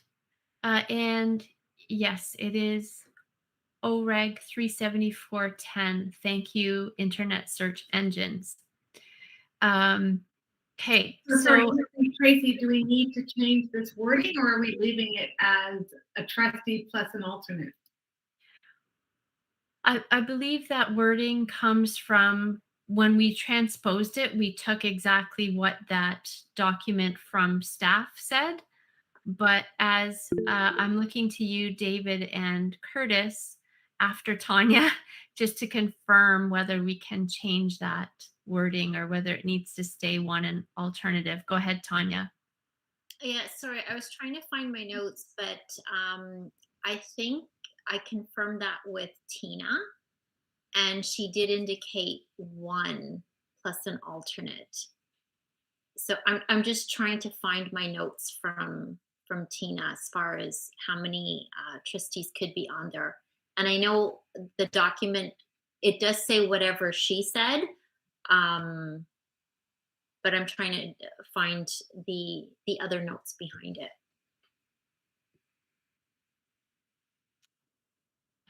Okay, yep, it's section 6, subsection 2. A board shall appoint the following individuals, at least one board member. So just in conformance or confirming what David said. David and Curtis, go ahead. Yeah, Tracy, I would just say, just on behalf of Tina, I think we had some discussion about minimizing the number of trustees just because of the nature of the conversations and the personal information that's shared there. But Heather raises a really good point. You know, if one of the trustees has a conflict because they know of this particular individual, then it does leave somebody else there. So I don't want to speak for Tina, but I think it might be okay to have two. I'd be supportive of that, given you know, we're a small enough board where, you know, there might be parties in the room that might know of the individuals. I think it makes practical sense. And again, sorry, just quickly coming off that, Andrea is in a similar position to myself in that she has children in the system. So there are those, I'll say, higher chances of knowing the children that are coming to the board. Yeah. Okay, well, it sounds like we have a resolution on that. And the only question is whether, do we need to double check with Tina, or we can make this change with the people in the room? We're okay with that, to say 2 trustees, given the rationale that we've talked about tonight? I think David and I can communicate that. Okay, excellent. Thank you. So then we'll go on to accessibility, and it's 2 trustees, but 3. We have Leah, Donna, and Andrea, I believe. Leah said that if she got student trustee mentor, she was fine. She would be willing to step back on the accessibility if other people wanted it. Well, now it looks like there's only 2. What on earth is happening here, Margot? I see. Not me. That was me, because I feel I'm picking up a lot of committee work, and you can, and I'll withdraw myself from the rest of the opportunities because I don't want to dominate. Yeah. Okay, so then we are left with the remaining people are Leah and Donna, and is that okay with Leah and Donna? Leah was okay either way, I think, and it's fine with me, but I didn't like the okay we're left with Leah, Donna. I know. You saw I corrected it quickly, eh? It's no like worries. You're doing a great job tonight, Tracy. Sometimes the train gets out of the station and it's like, oh dear. But yeah. Thank you. Okay. So if I can jump in, I heard the same thing from Leah, that if she got student trustee, she also has audit. So if there's somebody else interested in accessibility, they're welcome to put their name forward. Can you clarify though whether she was still okay if nobody else did put their name forward? I'll have to check with her now. Okay. I don't know. She did, you know, as Joanna said, I know that student trustee was what she wanted if she could. And Joanna, if she doesn't want it, I'm happy to take it. I have it this year and I really enjoy it. But I'm always trying to let other people have the opportunity to engage in things that I've already done. So if she doesn't want it, I'll take it. But if she does want it, let her have it. Okay, so Joanna, if you're in communication, then why don't we just put accessibility aside? Margot, is it possible for you to either remember or make it a different color? Just so I don't forget, please. Lovely. Okay, so we'll go on to EMT. Right. Leah is happy for Margot to take it on. Okay. Super. So that will be then Margot and Donna on the accessibility committee. Thank you very much. Thanks, Joanna. And then we're on to EMT, environmental management team. The request was for 2 trustees, and I believe this is Tanya and Jean. Is that Jean? If I go across, have put up your hand for that one. Jean, go ahead.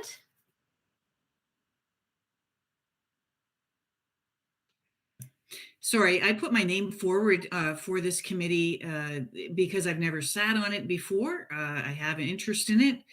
Don't need to be there if I'm bumping out or in the way of somebody else, but it looks like there's 2 trustees required and there's 2 of us so far that are interested. So that's Yep. how my name appeared there tonight. Thank you. Yep, all good. Thank you, Margot. And then, oh, Amy's hand is gone. Go ahead, Margot. So Jean, just so you're aware, I know that was, so Leah was on this before, and she said she really struggled because of her commitment to audit. So I think they fall on the same day. So that's just a piece that maybe, I don't know if you want to talk to Leah about it, but that was something she did say to me. Go ahead, Jean. I will thank you for that advice. I will check into that to make sure that there's no conflict. And Tanya, go ahead. Yeah, so I sit on that committee, and Margot's right. It falls at the same time as audit. So I know that Tuesdays were always a very heavy day for Leah because of audit and EMT and even sometimes student senate. So there was a lot of that. I know with EMT, you can have up to 2 trustees. It's not required to have 2, but they'll take up to 2. Thank you. In light of that, and in hearing that, in fact, there would be a conflict given that they're on the same day, I probably should withdraw my name. Okay, thank you. I can jump over and do that, Margot. And you go ahead, Joanna. Okay, so given how this has transpired, I think I'm just thinking about any conflicts with the student trustee stuff, but I think I would be okay to do that. So I'd be happy to take a part on this committee. Okay, thank you. So it looks like there are no other hands, and Tanya and Joanna will be on EMT. So enjoy. That is a great one as well. We have the Equity and Inclusive Education Steering Committee, and there's a couple hands here. Go ahead, Amy, and then Donna. And it looks like, Donna, you have your name here. Yes, I specifically didn't put my name on this committee because in conversations with Shalita, thank you. I got the impression that this committee might not actually continue. And so I didn't, we haven't had a meeting in this calendar year, maybe one. And it seems that the work of the Equity Steering Committee has been subsumed by the Human Rights and Equity Advisory Committee. And that's why I didn't put my name down. I've always been interested in being on this committee. I've been on this committee for a very long time with one break.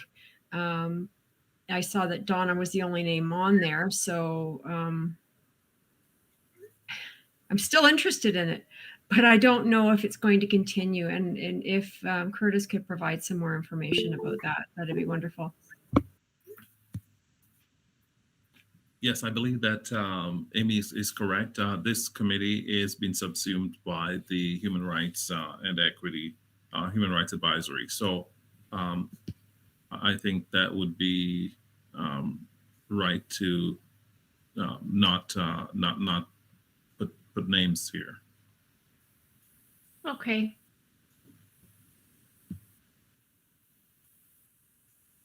I always feel that, evolution, these things evolve and change, and committees come and go. And that's all good. It's just great to celebrate all of the, people that have come together and all of the things this committee has accomplished. If it's going to go by the go into retirement. Amy, go ahead. I just want to say it was an absolute joy to be a part of this committee. I'm really sad to see it go, but you're right, it has evolved. It's become something bigger. And but the work that was done by this committee is what got us to where we are now. Mm-hmm. Yeah. And it would almost, I wonder with David and Curtis, if there is any kind of, thanks, or however you want to say it, just with the people that did run that committee for so long and participate. I still remember the community partners that were part of that group and came together quite regularly at the Milton Learning Center. I think that would be appropriate. Okay, so we can move on then to the Halton Student Transportation, and the chair is the member, and there's an alternate that should be assigned. So Andrea, and then, Andrea, go ahead. I'll just speak to this. So the committee, as you said, the chair sits as the member, as the director. The person that's the alternate, I sense that due to the people that are on the director, that are directors for HSTS, I wouldn't be surprised if this continues. It just feels like it may continue as a virtual meeting because it is very efficient. That's just an observation, just because we're coming together as, two boards, etc. So there hasn't been an opportunity for an alternate to ever attend a meeting in the time that I've been chair. Or me either. So it's not an onerous position if you want to be alternate, because it may never happen. I'm just warning you. Okay, thank you. That is good to know. And we have Donna, Amy, and then Jean. I was going to say that I'm happy to serve as alternate on this, because I believe in the past there really hasn't been anyone from the north on this. So I again probably won't get the chance to, but if you need someone to serve as alternate, I'm happy to. Okay, and just a point of order that I'm not guaranteeing that it's always going to be virtual or anything like that, but it seems to work well in a virtual way. So that's fine by me. I'd be okay with it. Amy, and then Jean. Yeah, it's actually in our policy that it doesn't have to be the chair who's the director of the HSTS from our board. It's only the Catholic board that says that it must be the chair. So I just want to put that out there, that Margot doesn't have to take on this role if she doesn't want to. And that it should more likely go to someone who's really interested in doing it than saying that the chair must do it. I'm happy to. So I went to some of the meetings whatever it was in person. I seem to remember going to the Catholic School Board for the meetings. I'm happy to take it on. But if somebody else is interested, again, as I have always said, I'm happy to share. So. Okay, let's hear from Jean. I saw that Andrea put her hand back up, so could she speak first before I speak? Oh, I was going to say that it has provided opportunity in the past for the two chairs to talk, about to kind of work out things, but not so much in the virtual world. You don't have that before time or the after time at all to network. So yeah, I don't know if it has to be the chair or not at this point, but to feel, you may, it is nice having that opportunity to speak to the chair of the Catholic board as chair. Thank you. Jean. Thank you. I just wanted to ask the question. We're all about building capacity and sharing loads and things like that, and succession planning and so on and so forth.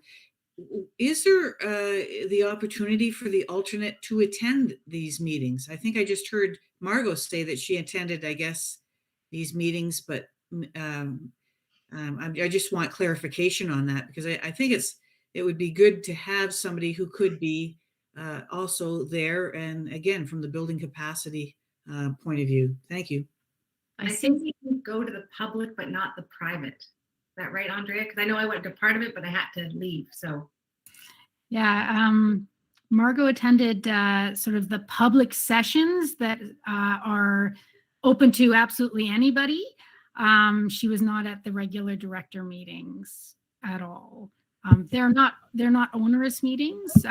It's there. A lot of the information comes to the HSTS board of directors, and then often Roxana and our board will pass that information on during our board meetings, and then it's dealing with the budget of the HSTS.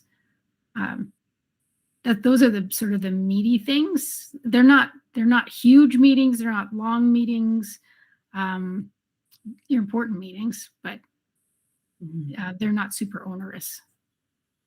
So, but I don't know about having and the alternate attend. I can't answer that question. I don't know if that's possible or not.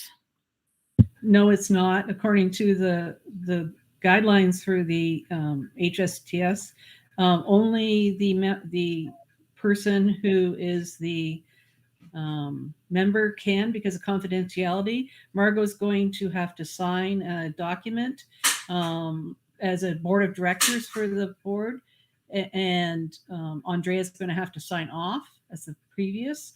I've already done that. Yeah. Okay. And so the only person, the only meetings that Margot or any of us have attended in the past are the annual general meeting. We have never attended any of the actual board meetings. So. Okay, it sounds like then Margot, because she's interested, and with Donna as alternate, although it may never come to pass. Sounds like that is, yep, okay, got thumbs up on that. So then we'll move on to Human Rights Equity Advisory Committee. And we have Heather, me, and Kelly. And I'm just going to take my name off, because if the other two are willing to continue, you guys, the group of people have just gotten going. So I think that's important. Thank you, Tracy. It really matters. And Kelly, you had your hand up too. Does that work for you? Or yeah, I do. Thank you very much, Tracy. I just think we've just barely gotten started. We haven't really had a chance to do anything yet. And I did mention at the last meeting, I thought it was important that maybe we could, or asked if it would possible for us to stay on just because of that. So thank you so much. Yeah, I think you're right. Okay, so mental health and well-being strategy, steering, and advisory. One trustee, and we have Heather and Donna there. And go ahead, Donna. Thank you. I'm willing to take my name off of this because I do have quite a few other things. It's one trustee, and I know Heather will do a job. Because the other thing that you should be aware of, my role on OPSPA exec takes started 3 days of bargaining, Thursday, Friday, and Monday. And so I'm trying to fit that stuff in as well. So I'm very happy with a lot of the other stuff I have, and I'm willing to take my name off of this one. Okay, Heather, does that work for you? It works for me, but Donna, if you want it, I just added it in case I was stepping down from something else. But Donna, if you want it, I'm good. Otherwise, I would be very interested. I will leave it in your capable hands, Heather. Okay, thank you, my friend. Okay, there we go.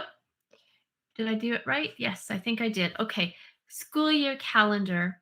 We have up to 2, and there are 2 people interested. There's Tanya, and if I scroll over, that's Leah. And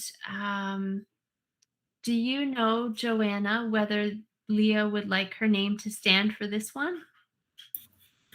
I believe she did, but I'll check again. Thank you. And just to note that that's a 1-day committee most of the time.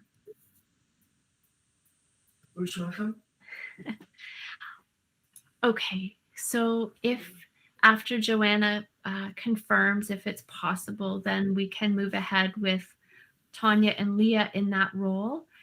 Trustee Code of Conduct. Oh, point of order, just that Jean has her hand up. I'm sorry. Go ahead, Jean.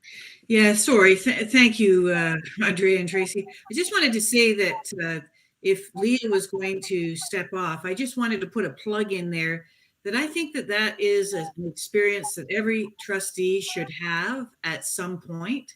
And I've been on that calendar committee, but I think it's very interesting to hear the perspectives and all of the people around the table. So if Leah was to remove her name and you haven't done it yet, I'd highly recommend that you consider doing it. Thank you.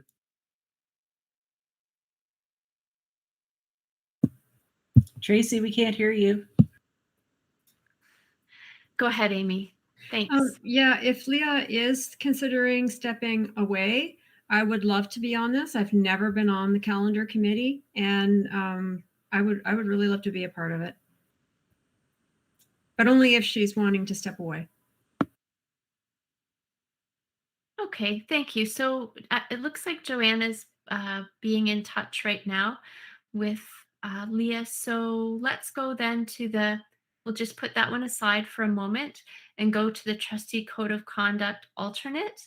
And that person would step up in the instance that there was a code of conduct scenario playing out that involved either the chair or vice chair. Then the alternate trustee would move into the role of conducting and implementing the procedures.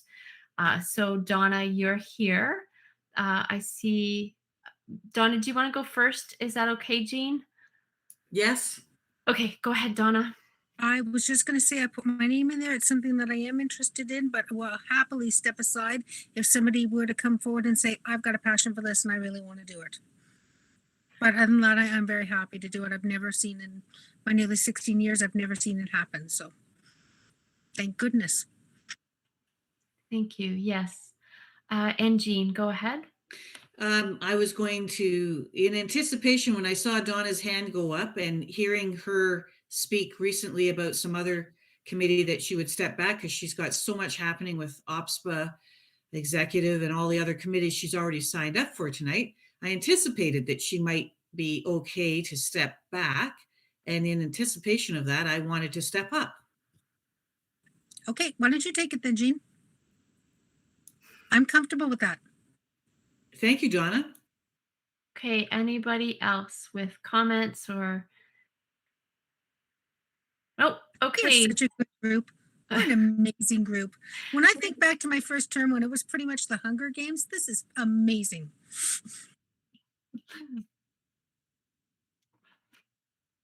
I'm speechless.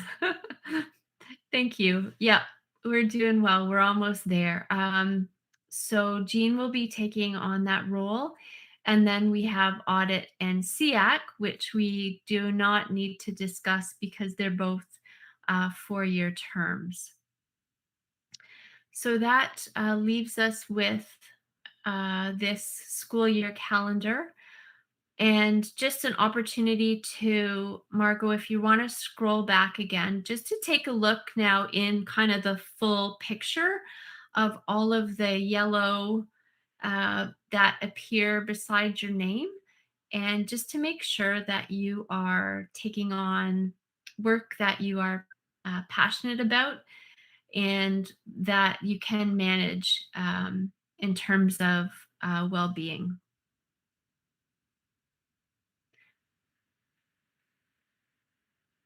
Okay, and Joanna, what is the result?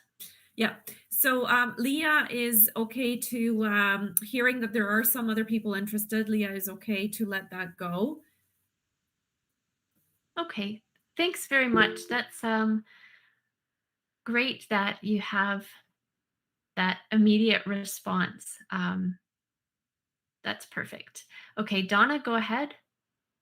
Thank you. Looking across all the yellow beside my name, I'm going to respectfully withdraw from the Governance Standing Committee.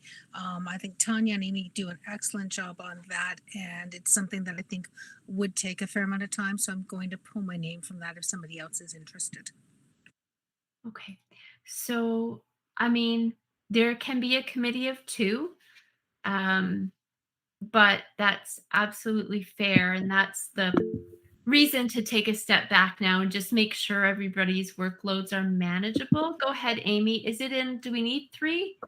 No, we don't need three. What I would say is that actually we break out and form subcommittees when we're working on specific pieces of policy. And so that probably works quite well because Tanya and I really like to get into the trenches on the what needs to be done and that kind of thing. But we need help when it comes to actually reviewing the policies individually. So when we go about to review a policy, we can then call upon the Board of Trustees to fill out our group. I think, does that work for you, Tanya? That's just my thoughts. You captured everything I was going to say, that I think two works fine to lead the committee, but then we always break out into subcommittees. So at any point, a trustee can jump in with a policy that they're interested in. So yeah. Okay, that makes great sense. And thanks. I know there's a bunch of work happening in that group, and thank you for taking it on. I just want to make sure that the two calendar committee people have seen David's note, which is meeting either January 6th or 7th in the morning. So that will, okay, excellent. And then Jean, you have your hand up. Go ahead. Thank you very much. I just wanted to say to Tanya and Amy, from the bottom of my heart, thank you for jumping in on that governance. It's very much appreciated from my point of view. Thank you. Yeah. Okay, so is there anybody else that wants to rejig any of their bits and pieces here? Okay, so I do hope that everybody is on committees that fuel your passion in public education, and the rest of trustees look forward to supporting you in those roles, and hearing about how those things are going as the year goes on. So you will see in the agenda package a report that is based on, it'll look like reports from previous years, but different names will be in those different spaces. Jean, go ahead. Excuse me.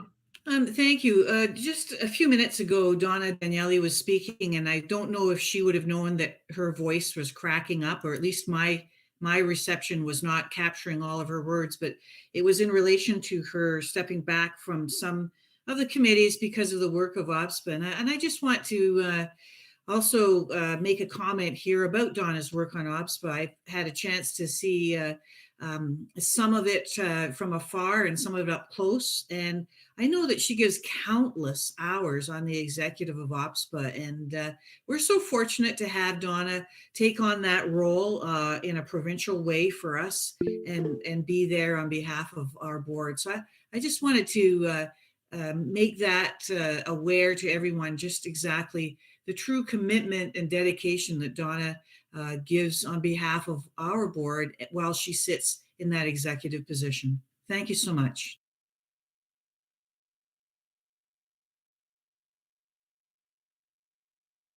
Thanks, Jean. It's a labor of love.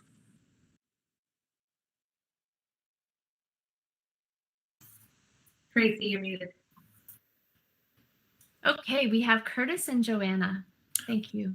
Thanks so much. I just wanted to take the opportunity to say thank you to all the trustees for their commitment, dedication, and sacrifice to support the committees and support students, staff, and communities. And so I know this is absolutely, someone mentioned, a labor of love, and it is truly appreciated. So thank you. Okay, thank you. And Joanna. Thank you. Sorry, I should have gone before Curtis. So everybody, remember what Curtis said.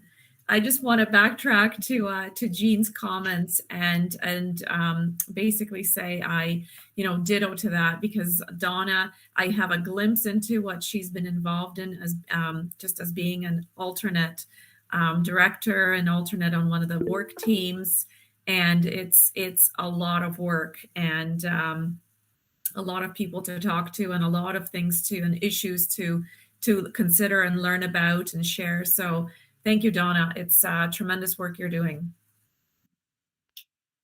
Thank you so much. Yeah. Margot, go ahead. And I'm just quick to add on to thank yous, but that's to you, Tracy. Thank you so much for taking this on tonight, leading us through this, having the diplomacy of getting everybody to where they want to be in a way that made everybody feel valued and welcome. So I really do appreciate your leadership in the striking committee delegation piece. So thank you. My pleasure. All righty. And so in that same folder, you will have seen the report from last year. So if you're moving into any new roles and you wanted to reach out to whoever did them last year, you can check that report and you'll see the listing there. So just in terms of kind of how we go forward and serve in these roles, to make those transitions as smooth as possible. Kelly, and then we'll move on. Thank you. I just wanted to ask if the director could make sure that the superintendents who are responsible for all the committees, which trustees have volunteered for, know which trustees are now on those committees, because sometimes in the past that message doesn't get carried through, and so they don't always know who is representing, who's the trustee representative is on the committee. So I just wanted to put that out there. If you could do that, Curtis, it'd be great. Thank you so much, Kelly. And I'm going to work with Gail to make sure that happens. Thank you. Okay. And I just confirmed the sharing permissions. So Gail, Curtis, and David have access to the sheet. And then of course, the report will come through as well. And everybody will get that. But great point. Thank you. So we can move on to then item 3.5, which is the school renaming report. And Andrea had brought this forward. It's in recognition of one of the sections 6AA of the naming and renaming governance procedure, which says that the chair will submit a report every 6 months, twice a year. Okay, so there is a report in there. You'll see that it's very small because we only had one unsuccessful name submitted, and it was for Craig Kittleberger. And on November the 3rd at the regular board meeting, I verbally reported that Curtis and I had met to discuss the name, and that it did not meet the criteria outlined. So I don't know if anybody has any further questions. I don't know if this needs to really come twice a year, in retrospect, but but there it is. And Margot, go ahead. Yeah, so Andrea, we're just checking because if you're doing this report, was there not a previous request when Stuart was director? It was the same request. It was just deferred. Oh, it was the same one. Okay. So then are you submitting this report from that, or because we had spoken about this earlier today about this biannually report? Well, this is, it says the chair needs to submit a report, so I'm submitting this report. I don't know if Gail would like to attach this to the agenda package or what. It's, as I said, it's kind of a funny report, considering that it was really also given, but I understand that sometimes there may be requests that, well, there's not a lot of detail in it because it just didn't meet the criteria. But I don't know if the if in other circumstances it's like how much detail is required. So I just went with the basics there. Can I just confirm, Andrea, when you reported this to the board, was that in a public session? It was in a public session. Yes, it was part of a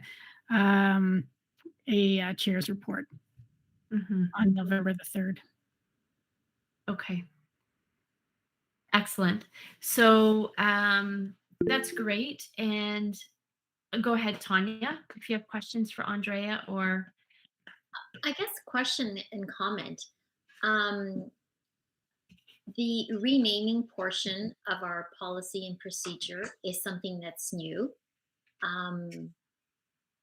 The item here that requests a report to the board is also something new. So I look to Andrea because this is her first time doing this. In following the procedure and in executing it, is there any room for improvement on the procedure? What worked well, what doesn't work well? I heard you say that we might not need to present this report biannually. So I'm just looking to you from your experience. What can we do to improve the procedure so that there isn't also duplication on your part? Because if you already reported to us at the board meeting and now you're reporting it with a written report, so it's more of what have we done? What could we do better? How can we tweak the process? Okay, so you'll see just in the report itself, it says, if deemed that the request clearly does not meet the consideration criteria outlined, the board will be informed as soon as possible. So I did that. And then a semi-annual report from the chair listing unsuccessful requests to rename the school will be submitted to the board. So there is, I took that first sentence as, as we get that to the board. So it's been reported once. And then this report is coming semi-annually is a lot when you think about it, because we only have meetings from September through June. And it just seems like, I don't know if the chair is to report it as soon as possible to the board. They've been informed. Bringing it up again, is there, I don't know what the advantage is of actually having that report at all in the end. Maybe instead of a report somewhere, there could be just a running list or something like that. But I don't know, that's just an opinion of mine. And I would say maximum would be annual report. Yep. So this conversation, and there are a couple hands up, are all in the spirit of, I think, as Tanya said, we created this. Now we revised this policy to include renaming and added in a couple of other things for transparency. And now it's kind of a reflection of how it's working and whether we need to kind of tweak and make it better.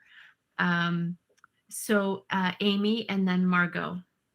So my initial thoughts on this are about the semi-annual report is that we're closing the loop with the public.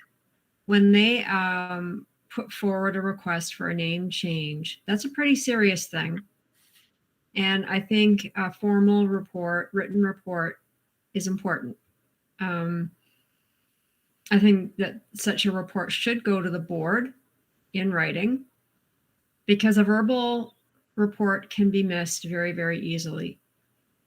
So I would actually think that semi-annual allows us to give a timely response without too much effort, really. It's not a lot of effort to write the report, is it? It did not take me long to write the report. However, you've brought up an interesting thought. Is it incumbent upon the board to publicly say this name has been requested to be changed? I formally request that C.H. Norton be changed because he was a terrible bus driver when I was a student. Is it important for us to say that CH, and we go, well, that doesn't really meet criteria? Is it important for us to bring that publicly forward, or is it more important to get back to the person to say your request doesn't meet the criteria? Because some of them are going to be potentially weird. Looping back to the person who initiated is very important. And I would say that similar to the ombudsman report that we get, we could just say there were requests made to change the names of 4 schools, and we proceeded with 2, and thanked very much the public for submitting and being engaged and all of that. I don't think we have to go into the nitty-gritty. I do think that it's important for us for the transparency piece, to say the public is watching, and they have concerns about some of the names of our schools, and this is what we've done. Without calling one name and saying, this particular school, let's just, go with one that's not got the name of a person. Let's say Orchard Park. I don't like the name of that school because orchards are bad. And then people jump on the bandwagon and say, yeah, orchards are really bad. We don't want to pile on because somebody's made a request to change the name of a school, especially if that then besmirches the character of the person that the school was named for. I would far rather see a report saying we had this number of requests, we proceeded with this number, and this number were found to be not relevant or didn't meet the standard. And thank you very much for being engaged. So an idea there would be to add perhaps to the governance procedure a tiny little template at the bottom that says, fill in the blanks on this as a report, because right now it's way too general. I didn't know what exactly to include. And there is a risk that in the future, a chair could just blather out something that isn't a good idea to put out there. And I see Tanya writing down notes about we need to change this. Yes. So let's hear from Margot, and then maybe we can kind of assign somebody, hint, Tanya, Amy, with the group, at least take on that coordinating piece. And I just want to recognize that there was a subcommittee that worked on this specifically, that and I think Andrea chaired that one, that you may want to kind of pull some people in on that to, again, just to fine tune now that we have experience with what this looks like. And Margot's hand is down. And so I put it down because you called on me. Okay, sorry, go ahead. No, so again, that's what Amy and Andrea were talking to, is the piece that I think is really important to look at, is the detail that the report has. I think it's, as Amy pointed out, renaming those schools sometimes can cause triggers. And I think if we loop back to the person, but then in the actual report, as Andrea said, just a template that you fill out, X number of schools were requested to have a name change. None of them met the criteria. Moving forward. Just that, I think that keeps us in the best possible way forward. Mm-hmm. Yeah. Okay. Yes. Thank you. And Tanya, what's your vision here? No, so my vision is, yes, Amy, I am writing notes because just that's what I do. No, so what I was going to say is, I think we need to take this discussion offline today, sit down and come up with some possible workflows to revise the GP, and perhaps if it's okay with Andrea, because she was the chair of that committee, perhaps it could be brought back to life, and we could look at it and with a new set of eyes, because now we've gone through this experience. What are the tweaks we need to make? So I don't want to assign work to Andrea, but if she's willing to bring that group back to life, we can look at that. Sure, no problem. Okay. Does anybody else have? So this report, as it is, then will not go anywhere for the time. Does that sound right? Until the format and contents and everything are flushed out. And that's fine. Okay. And you'll consider whether it's annual as per the ombudsman or semi-annual. I mean, given the quantity that we're getting right now, maybe annual seems to make sense. I don't know. But so the group will consider all of those factors and then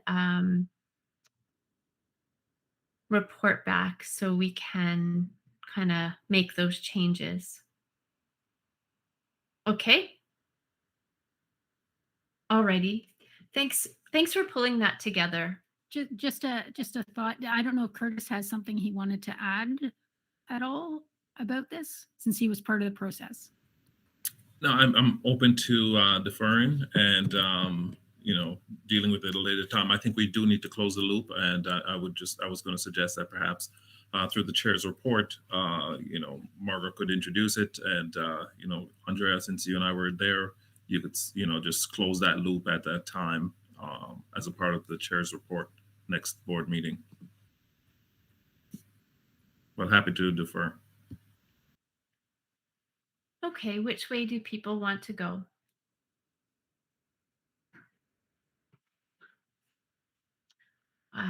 Did you want to craft the process based on what we know and then report, or report and then craft the process? We can craft the process and then report. I don't think, we've already announced this. Nobody's waiting with bated breath for this particular report. So why don't we get our ducks in a line and then produce the report afterwards? Okay, does that work for everybody? Yes. All right. Okay, perfect. Thank you. So we will move on to subcommittee updates, and they're all listed, and some may or may not have reports to give. Amy, your hand is raised, and coincidentally, this governance standing committee is first. So go ahead, whichever one you're reporting on. Amy? I didn't mute myself. Sorry. So I'm actually more looking at the agenda itself than wanting to give a governance update, because some of the committees that we've listed under subcommittees are actually standing committees. And we should differentiate, because some of the subcommittees are subcommittees of standing committees. So I'm not exactly sure how you want to do that, but if we have because if you have the Student Trustee Policy Committee underneath the Governance Bylaw Committee, it's a subset of the governance, and it's not governance bylaw, it's just governance standing committee. Do you see where I'm going? Yep, absolutely. So Okay. good point. And we That's can, all I wanted to say for agendas going forward, that perhaps we could align them so that they fit nicely one under another properly. But I'm going to let Tanya give any update from the Governance Standing Committee.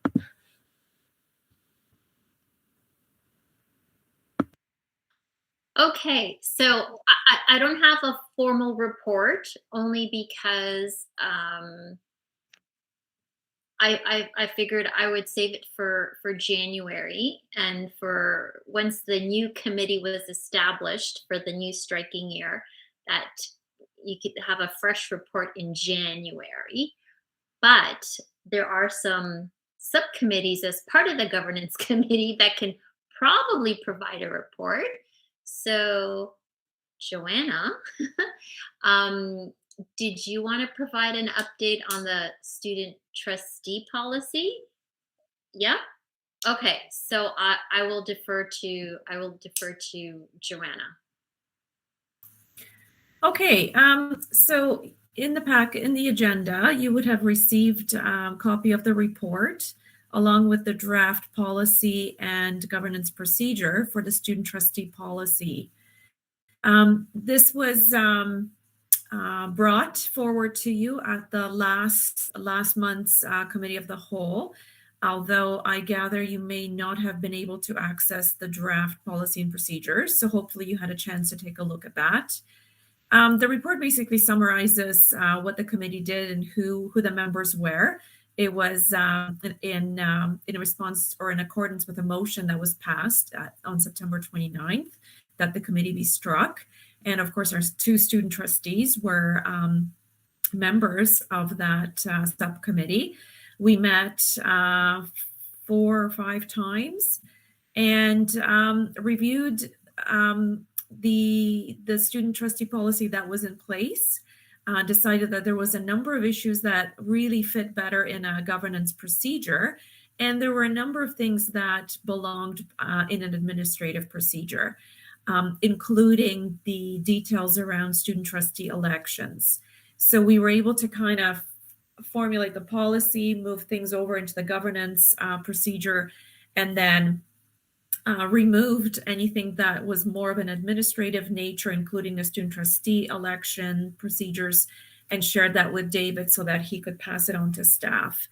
The Student Senate was able to review a copy of the policy and governance procedures as Casey and Vandy shared that with the Senate at the November 8th meeting.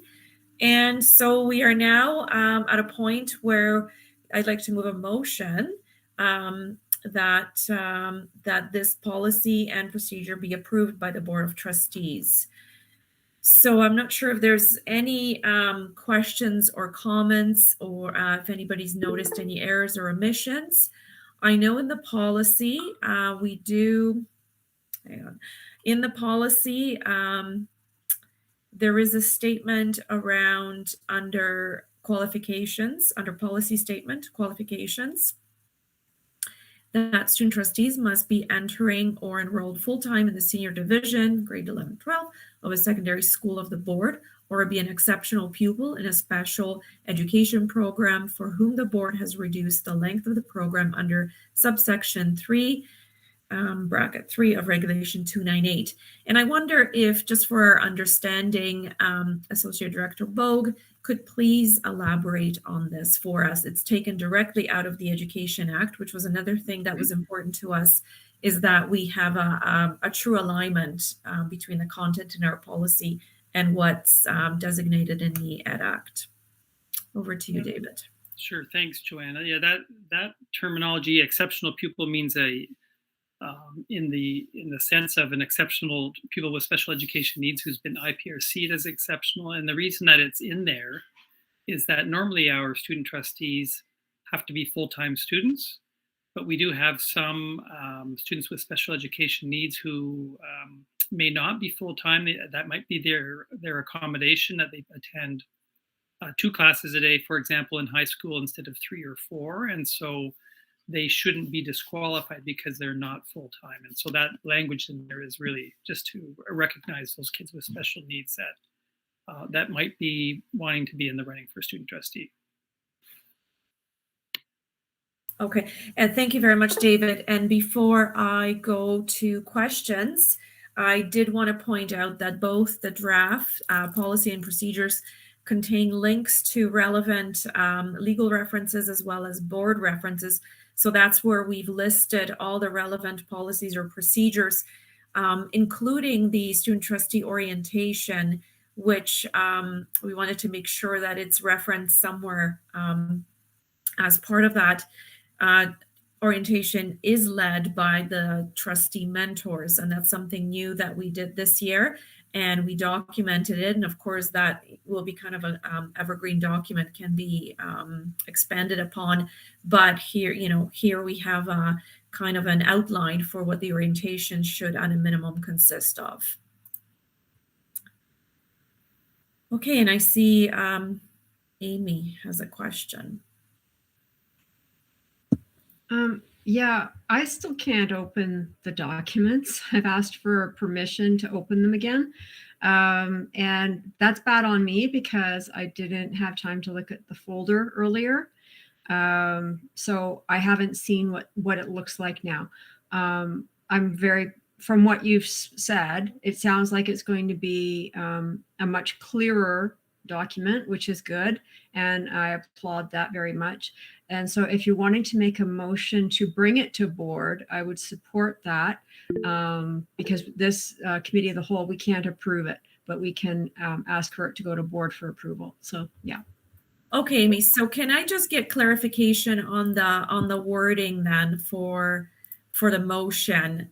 So be it resolved that the Halton District School Board, that the Board of Trustees recommend this board governance policy and procedure come to the next board meeting, something like that. I know Gail will get it right. She knows what to say. Okay. So I kind of typed that into our the report just so we don't lose that wording. Thank you, Amy. And Margot? Yes, pending legal review. Good on you, Andrea. I missed that. Thank you. For me to be approved by the Board of Trustees pending legal review at the end? You should do the legal review first.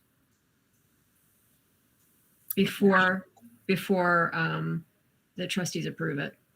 Because once we've approved it, right, then it takes over from the old one. So is the motion then that it be sent for legal review? Yes. Be it resolved, the Board of Trustees recommend this student trustee policy and student trustee governance procedure be submitted for legal review? That's clear enough, yeah. Okay, thank you. Margot and Gail. Yeah, so you bring up an interesting piece, Joanna and Amy, which is something I've been sort of mulling over in my head in looking. I'm kind of jumping ahead a little bit to the director's performance review, is that legal review piece, which was somehow missed with the director's performance review. So I am wondering also if I can ask, or maybe put a motion forward to ask the Governance Bylaw Committee to maybe have a look at the process that we need to follow when we are putting these policies together. So almost like a step-by-step process, because again, with that legal review, it's a piece that can be missed.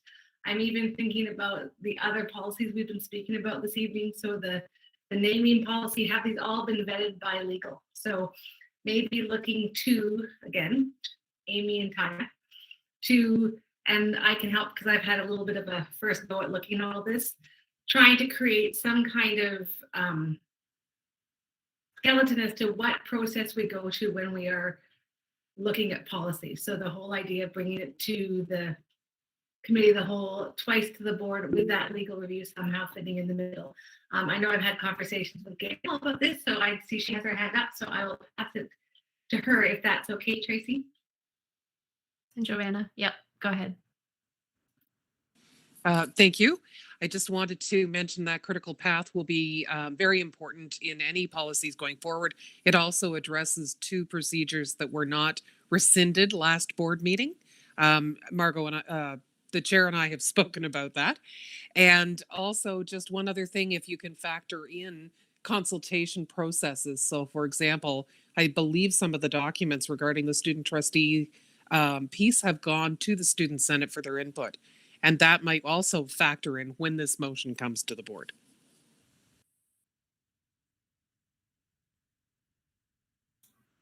Thank you. So I heard, I think, Joanna, you said that Student Senate has been consulted and that you work closely with Casey and Vandy on in its development, so that consultation piece, there's probably a check mark there. So in terms of the critical path, as Gail called it, it seems like the next step is to refer it to legal review, as Amy said. So to me, it's still okay to move forward that way while this procedure piece is being developed. Does that work for everybody? Okay, so then Joanna put that motion on the floor. Go ahead. Okay, sorry. So finish off, please. I was just going to say, so you put the motion on the floor and there's been some discussion, and we can call the vote whenever you're done. Okay, so then the motion will be it resolved that the Board of Trustees recommend the student trustee policy and student trustee governance procedure be submitted for legal review prior to what? Go ahead, Gail. Perhaps returning to the board for consideration following that review? The Board of Trustees. Yeah. And you can put a timeline on it if you want. Margot, go ahead. I don't know, Joanna, if you could look at, be it resolved that the student trustee policy and whatever your wording is there be presented to the Board of Trustees for approval pending legal review. Is there a preference in how that's what order that's presented in the motion? Go ahead, Amy. Pending legal review means that we're not approving it until it's been reviewed legally, but I can understand that for a lot of people reading that, they would think that the legal review is happening after the approval, which is why I worded it the other way, so that it would be crystal clear to anyone reading that the legal review is happening first, and not after it was approved. Mm-hmm. Just because I know people don't always read things the same way. Yeah. Okay, so be it resolved, the Board of Trustees recommend this policy procedure be submitted for legal review prior to returning to the Board of Trustees for consideration, pending that review, or returning to the board for consideration on give a date. Just for consideration, and don't put a date because you don't know how long the legal review is going to take. Right, prior to for consideration. Typically, they don't take that long, but you can never guarantee that. Okay, so submitted for legal review prior to returning to the Board of Trustees for consideration pending that review.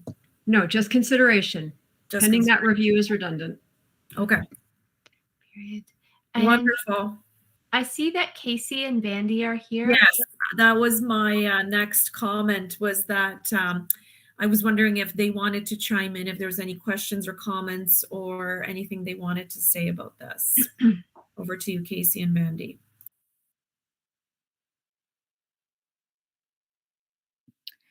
Hi, everyone. I can begin and then I'll pass it over to Casey if she wants to add on. So yeah, we both really appreciate having the opportunity to sit on the subcommittee and provide consultation on this. And I definitely think the policy is a lot clearer now. And I also appreciate that we kind of have that separate AP that we're working on as well. We did bring this back to the Student Senate, as you know, and I think it's important to highlight that one of the big questions we asked them was whether there was any barrier that they may see within the policy that might prevent a student from running for the position or putting their name forward. And the student senators approved it, the secondary senators, and so I think we're all really happy with how the policy looks. I think it's a lot clearer now, and yeah, looking forward to seeing a motion passed to implement the new policy. And I also just wanted to note that I know that the senior team has been working on the AP, the student trustee AP, so we're looking at that as well, and we'll share that with the student senators at our next meeting. Thanks. I think Vandy worded that perfectly, but yes, we did pose that question and we couldn't find any barriers, so everything looks good and the Student Senate approved it.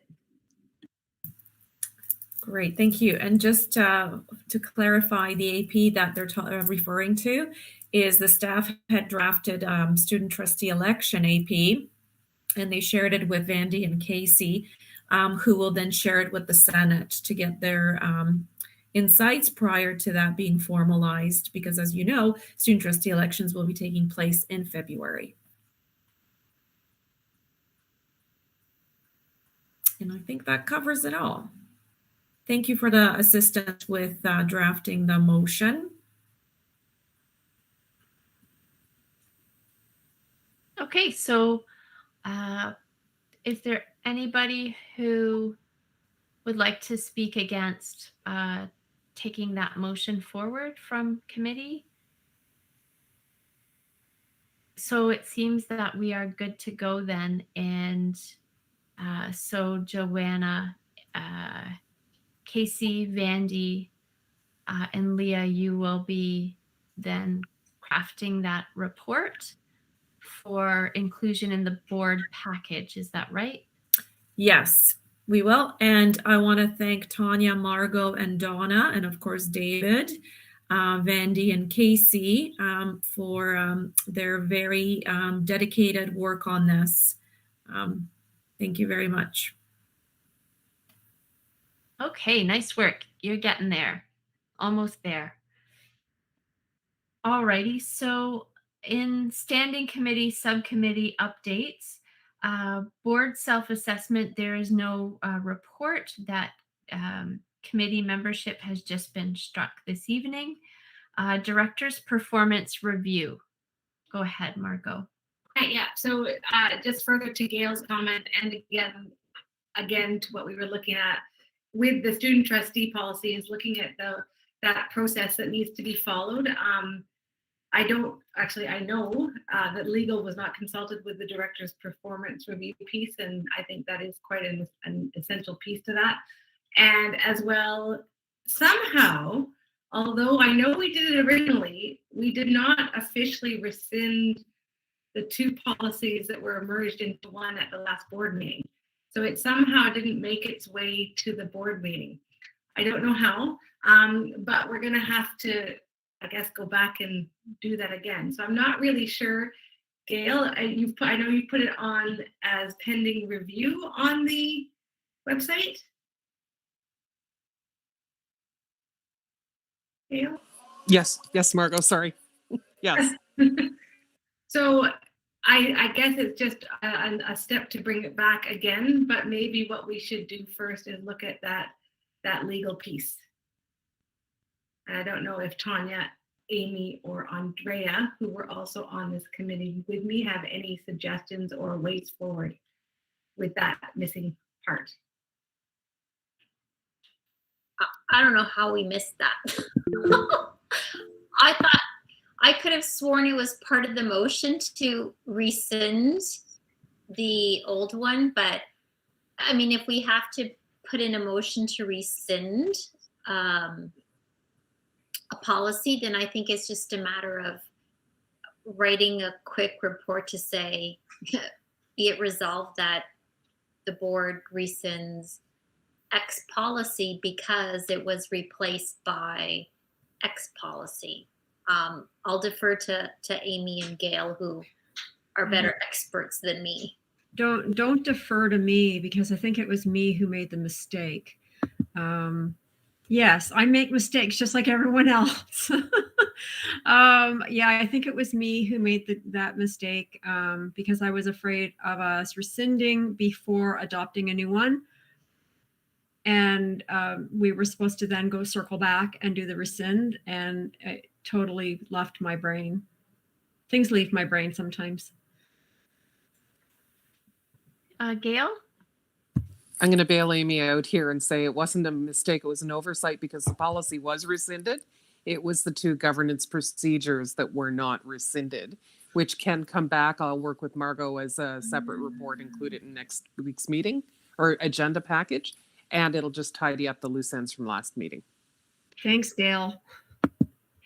Awesome. Sorry about this, Gail, but again, we still need to,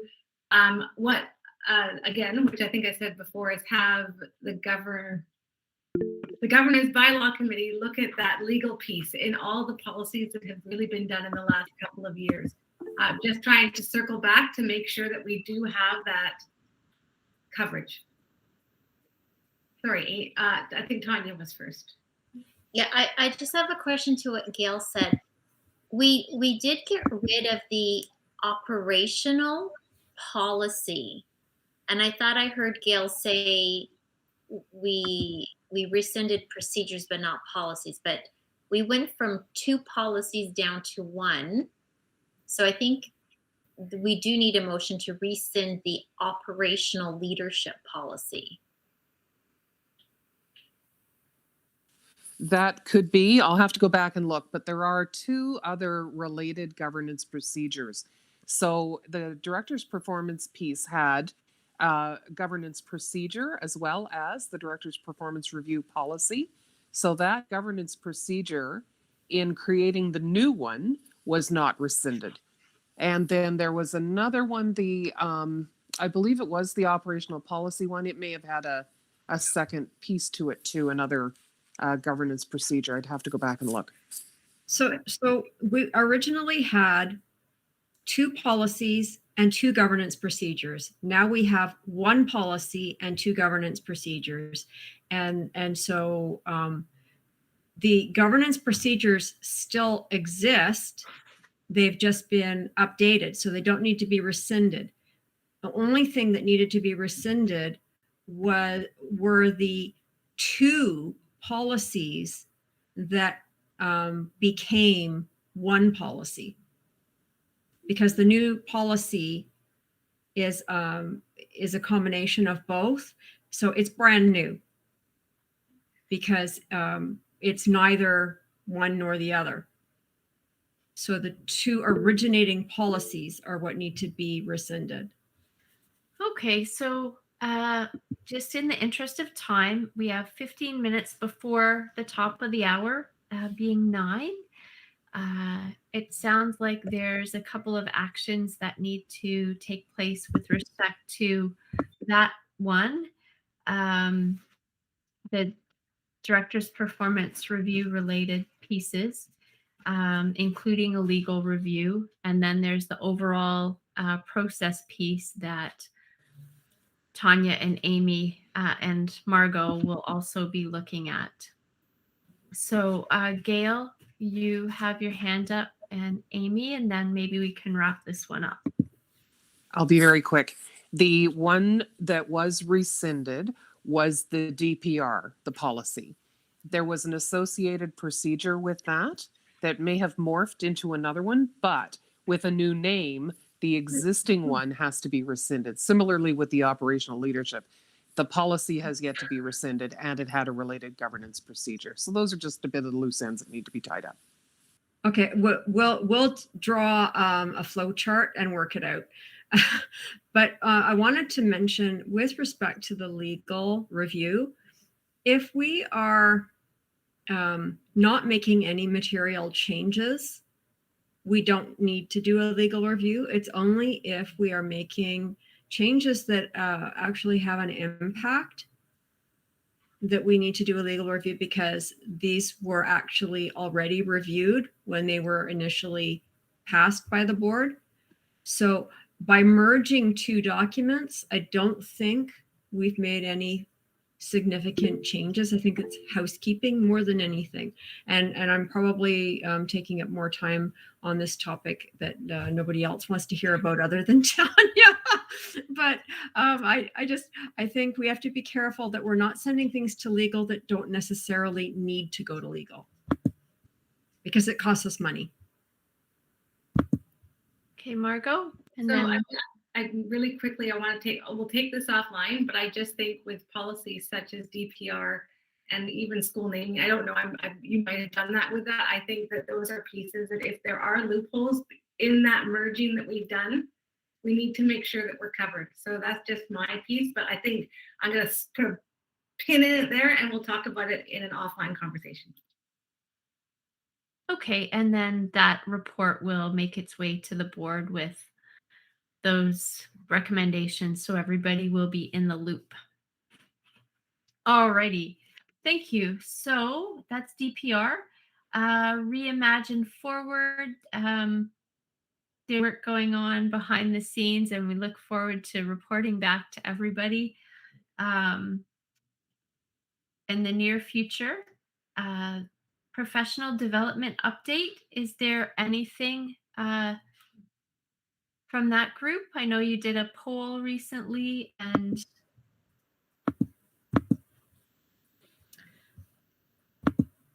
yes. So we're trying to establish dates for 3 different pieces of work.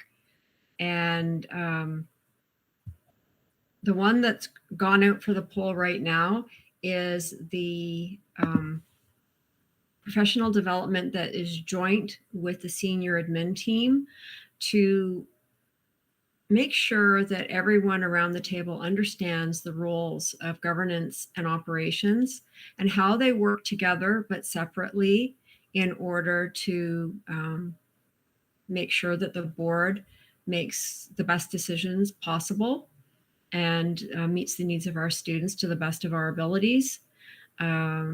And how the director in his role works with both operations and governance to bring it all together.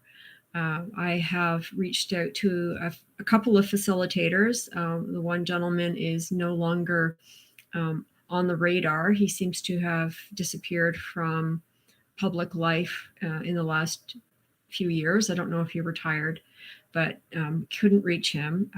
The lady that I was able to reach was recommended by Trustee Daniele, and she is available the 2 dates that I had submitted to all trustees, which coincide with dates that Curtis, Director Ennis, I know we're informal here, but had said would be best for staff, being a Monday afternoon. So that's what we're working with right now. 10 of 11 trustees have responded. The one trustee who was not in favor of the one date that's best for the other trustees has said there is some flexibility there. So as soon as I hear from the very last trustee, then I will know which date had the most trustees available. It does look like the 7th from 2 to 5 is the best fit for the most at this point. But we won't know until I've heard from the 11th trustee. The next piece that we're working on is the Roberts Rules bit. And I spoke with Director Ennis about this as well, and thought, it might help if some of the senior staff were available for that as well, because they would gain a better understanding of boardroom dynamics and perhaps understand the governance piece a little bit better from experiencing a bit of training about that. And I've spoken with OPSPA, they recommended a facilitator. I've reached out to her.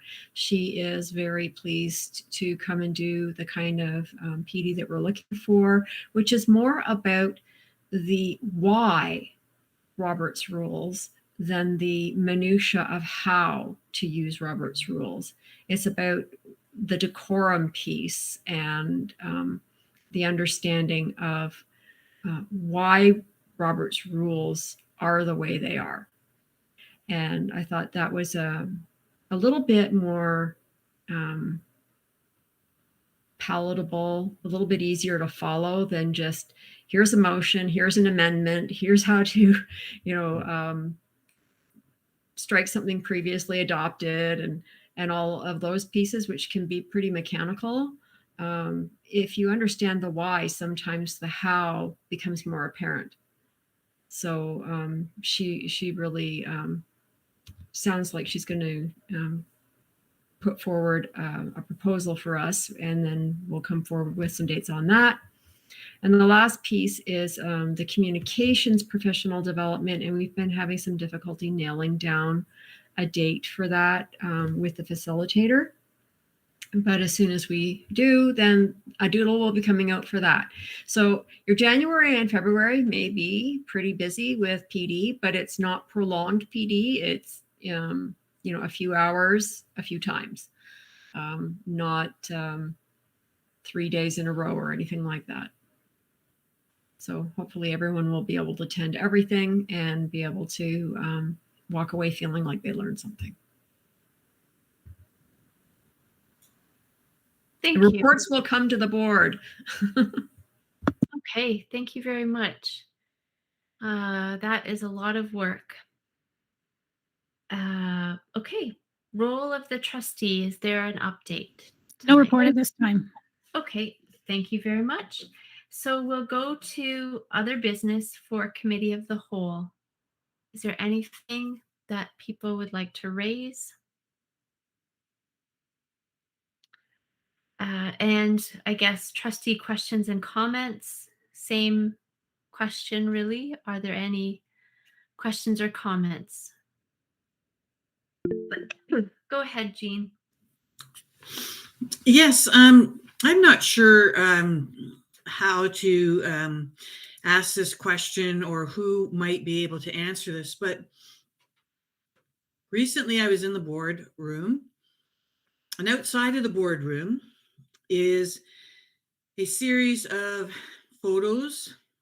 I'm not sure if they're plaqued or how they present, but it is of the chairs of the board. And it struck me that there's a lot of history in that column of pictures, but that it hasn't in recent times been updated.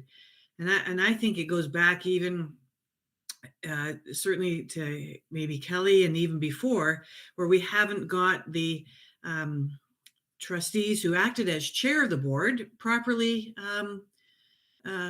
photographed and hanging in that historical area of the board office. And I don't know if who would even pay for this or how it would get done, but I would very much like to see some work be taken on, and I'd volunteer to help in any way to ensure that the historical perspective of our chairs and is represented well on this wall. It seems like it's been forgotten about, and I think we should have it updated. Thank you. Thanks, Jean. That strikes me as a question for David and Curtis. Whether there's the possibility to make that happen. I think Chair Collard is on the wall, and then that might be the last, if I'm not mistaken. I will work with Manager Gortmaker and staff to address this. Okay, thank you so much. I think maybe Thank it's, you. yeah, maybe three. That'll be great. There Okay. are also directors on that wall, and I think we have David Duwally, but I'm pretty sure we don't have Stuart. Yeah, I want to make sure we update that one. That's right. Yep, that's right. And I don't know, does the current, is it just pasts or Past current? only. Aha. Yep. Okay. There you go. Go ahead, Gail. Pass, definitely. And we have Stuart's picture with Duncan and Wright being mounted now.